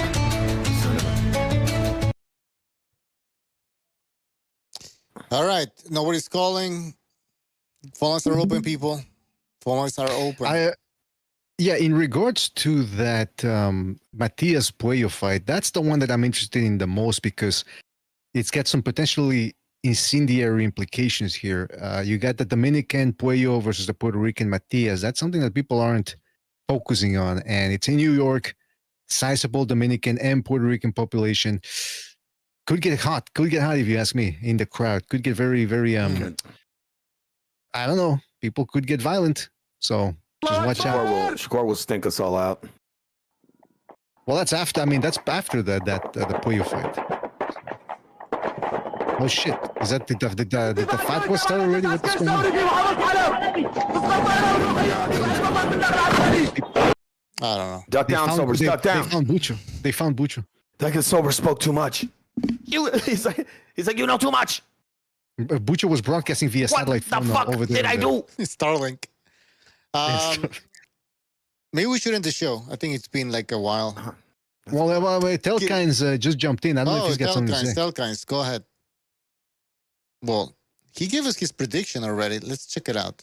I want to hear it again. Well, I didn't say anything about the Shiraz fight. I think Shiraz is going to stop Bumlanga. Oh, it's going to be a simple stoppage. It's going to be kind of like accumulation. I'm gonna, if I had a gun to my head, I'd say probably round. I'm going to go with round 6. I'm going to go with round 6. Telkines, would anybody dare put a gun to your head? Because I don't know, I wouldn't want to. No, it's just a metaphor. Man. I know. Like nobody would ever put a gun to my head because I'd snatch the gun and hit him in the neck with it. Oh, right. Oh, so you wouldn't even kill him. You would just shoot him with it. Punish them for their insolence. I'd steal it and steal it. No, I would do that, and then I'd throw them in with cement in their boots. Oh, so cement in their boots. Damn. You're gonna jerk off in their boots. No, but yeah, man. Listen, Telkins, that's an interesting prediction. Do any of the fighters in this card impress you? Do you look at any of those guys and you go, yeah, I'm in awe of the. There's only 2 fighters on the card that impress me. Mm-hmm. That's Alberto Puello and Sabiro Matias. To be honest. There you go. Nice. There you go. Yeah, because I was saying earlier, that's a Puerto Rican versus Dominican matchup. We usually get Puerto Rico versus Mexico versus Argentina, but we don't usually get Dominican Republic versus Puerto Rico. That's quite significant right there. Don't overlook that. Yeah, I wouldn't be surprised if the vomitories are going to be filled with brawls, kind of like what you saw after the Gotti and Mayweather fight. Yeah. Did you say the vomitories? Let's see if somebody loses their weed. What is it, Rome? Again, you know what I mean? The vomitorium. They should put vomitoriums. Why did they remove vomitoriums? They were all the rage.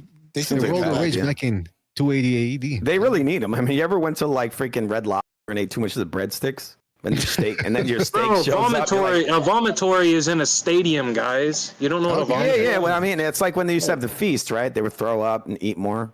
So what are you talking about? That's what they would do. That's what it was. Yeah. So like I'm saying, look, you go at Red Lobster or like Outback, they bring you like all this bread and you eat too much of it, then your steak shows up and you have no room for it. Yeah, I mean, it's like they could say, hey, sir, here, go to the vomitorium, and you throw up all the damn breadsticks. Eat your damn steak. Yeah, that's fucking decadent. Yeah, I think you're still thinking about something else. No, a vomitorium. That's a vomitorium. You can't get to your seat without going through a vomitorium. No, Bucci, it's not simple. Ancient Rome. Remember in ancient Rome, they used to have the vomitorium. It's a part of architecture. Okay, when you get from I don't think Telka is talking about the same from thing, where you get to the concessions, You have to pass through a magical entrance to get to your seats. That's not a That magical entrance is called a vomitory.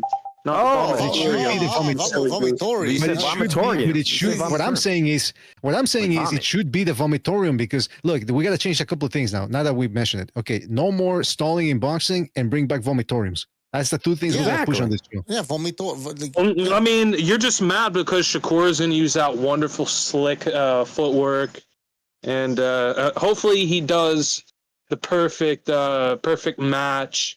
You know, I wouldn't mind a robbery decision for Shakur. I think that's more than justified. Yeah, if Shakur Stevenson wins, I'm not gonna be mad. Believe me. You know what, BDA? What's that?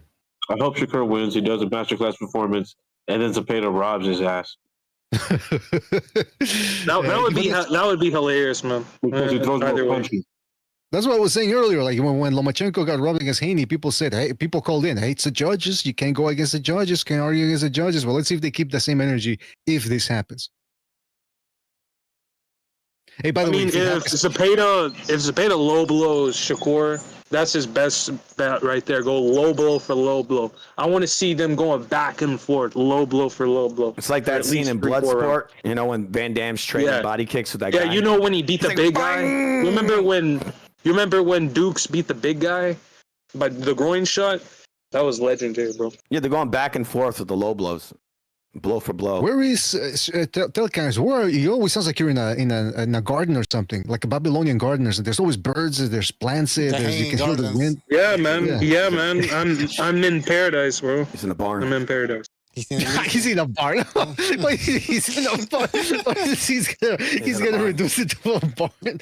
Oh man, come on. Where are you? Sitting on a stack of hay right now on a cell phone. I'm in the shed right now. I'm in the BDA shed. You're in the shed. This is where Delkins is right now. He's in the vomitorium. He's coming out to the Coliseum. The vomitorium next to the Hanging Gardens. The Hanging Gardens. There you go. What was it? The fifth wonder of the world? It was one of the seven wonders of the world at some point. Where they were. Nice. If they existed. That's what Kratos comes out at the end of the game. No, he's he's in Tartaria. In Tartaria. There you go. All right. This show's going to shit now. Yeah, I think we're lost team. It just got better. We're going down the rabbit hole. It's just begun. Spectators don't know what they're talking about. They're thinking anyway. It just begun. All right, we should end the fucking show. Good.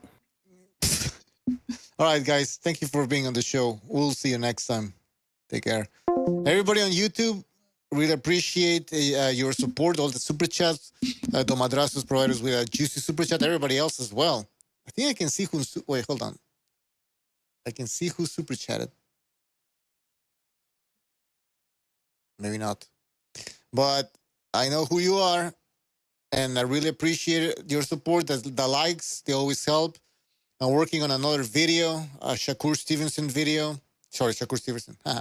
There's Crawford-Canelo video. That's going to be coming out later on. Mr. BDA is working on another video. I don't want to say what it is, what's about. It's about one particular boxer.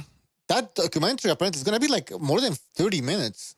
So almost 40 or an hour maybe. So it's going to be a pretty good documentary. And also we're going to be posting stuff on Patreon. So I want to thank all the Patreon subscribers. And yes, we're going to have I think we're going to have a countdown show because this Saturday we have a lot of good fights. So I might have a countdown show. So stay tuned for that. Stay tuned for another show this week. And stay tuned for a post-fight show. All right? Having said that, have a good night.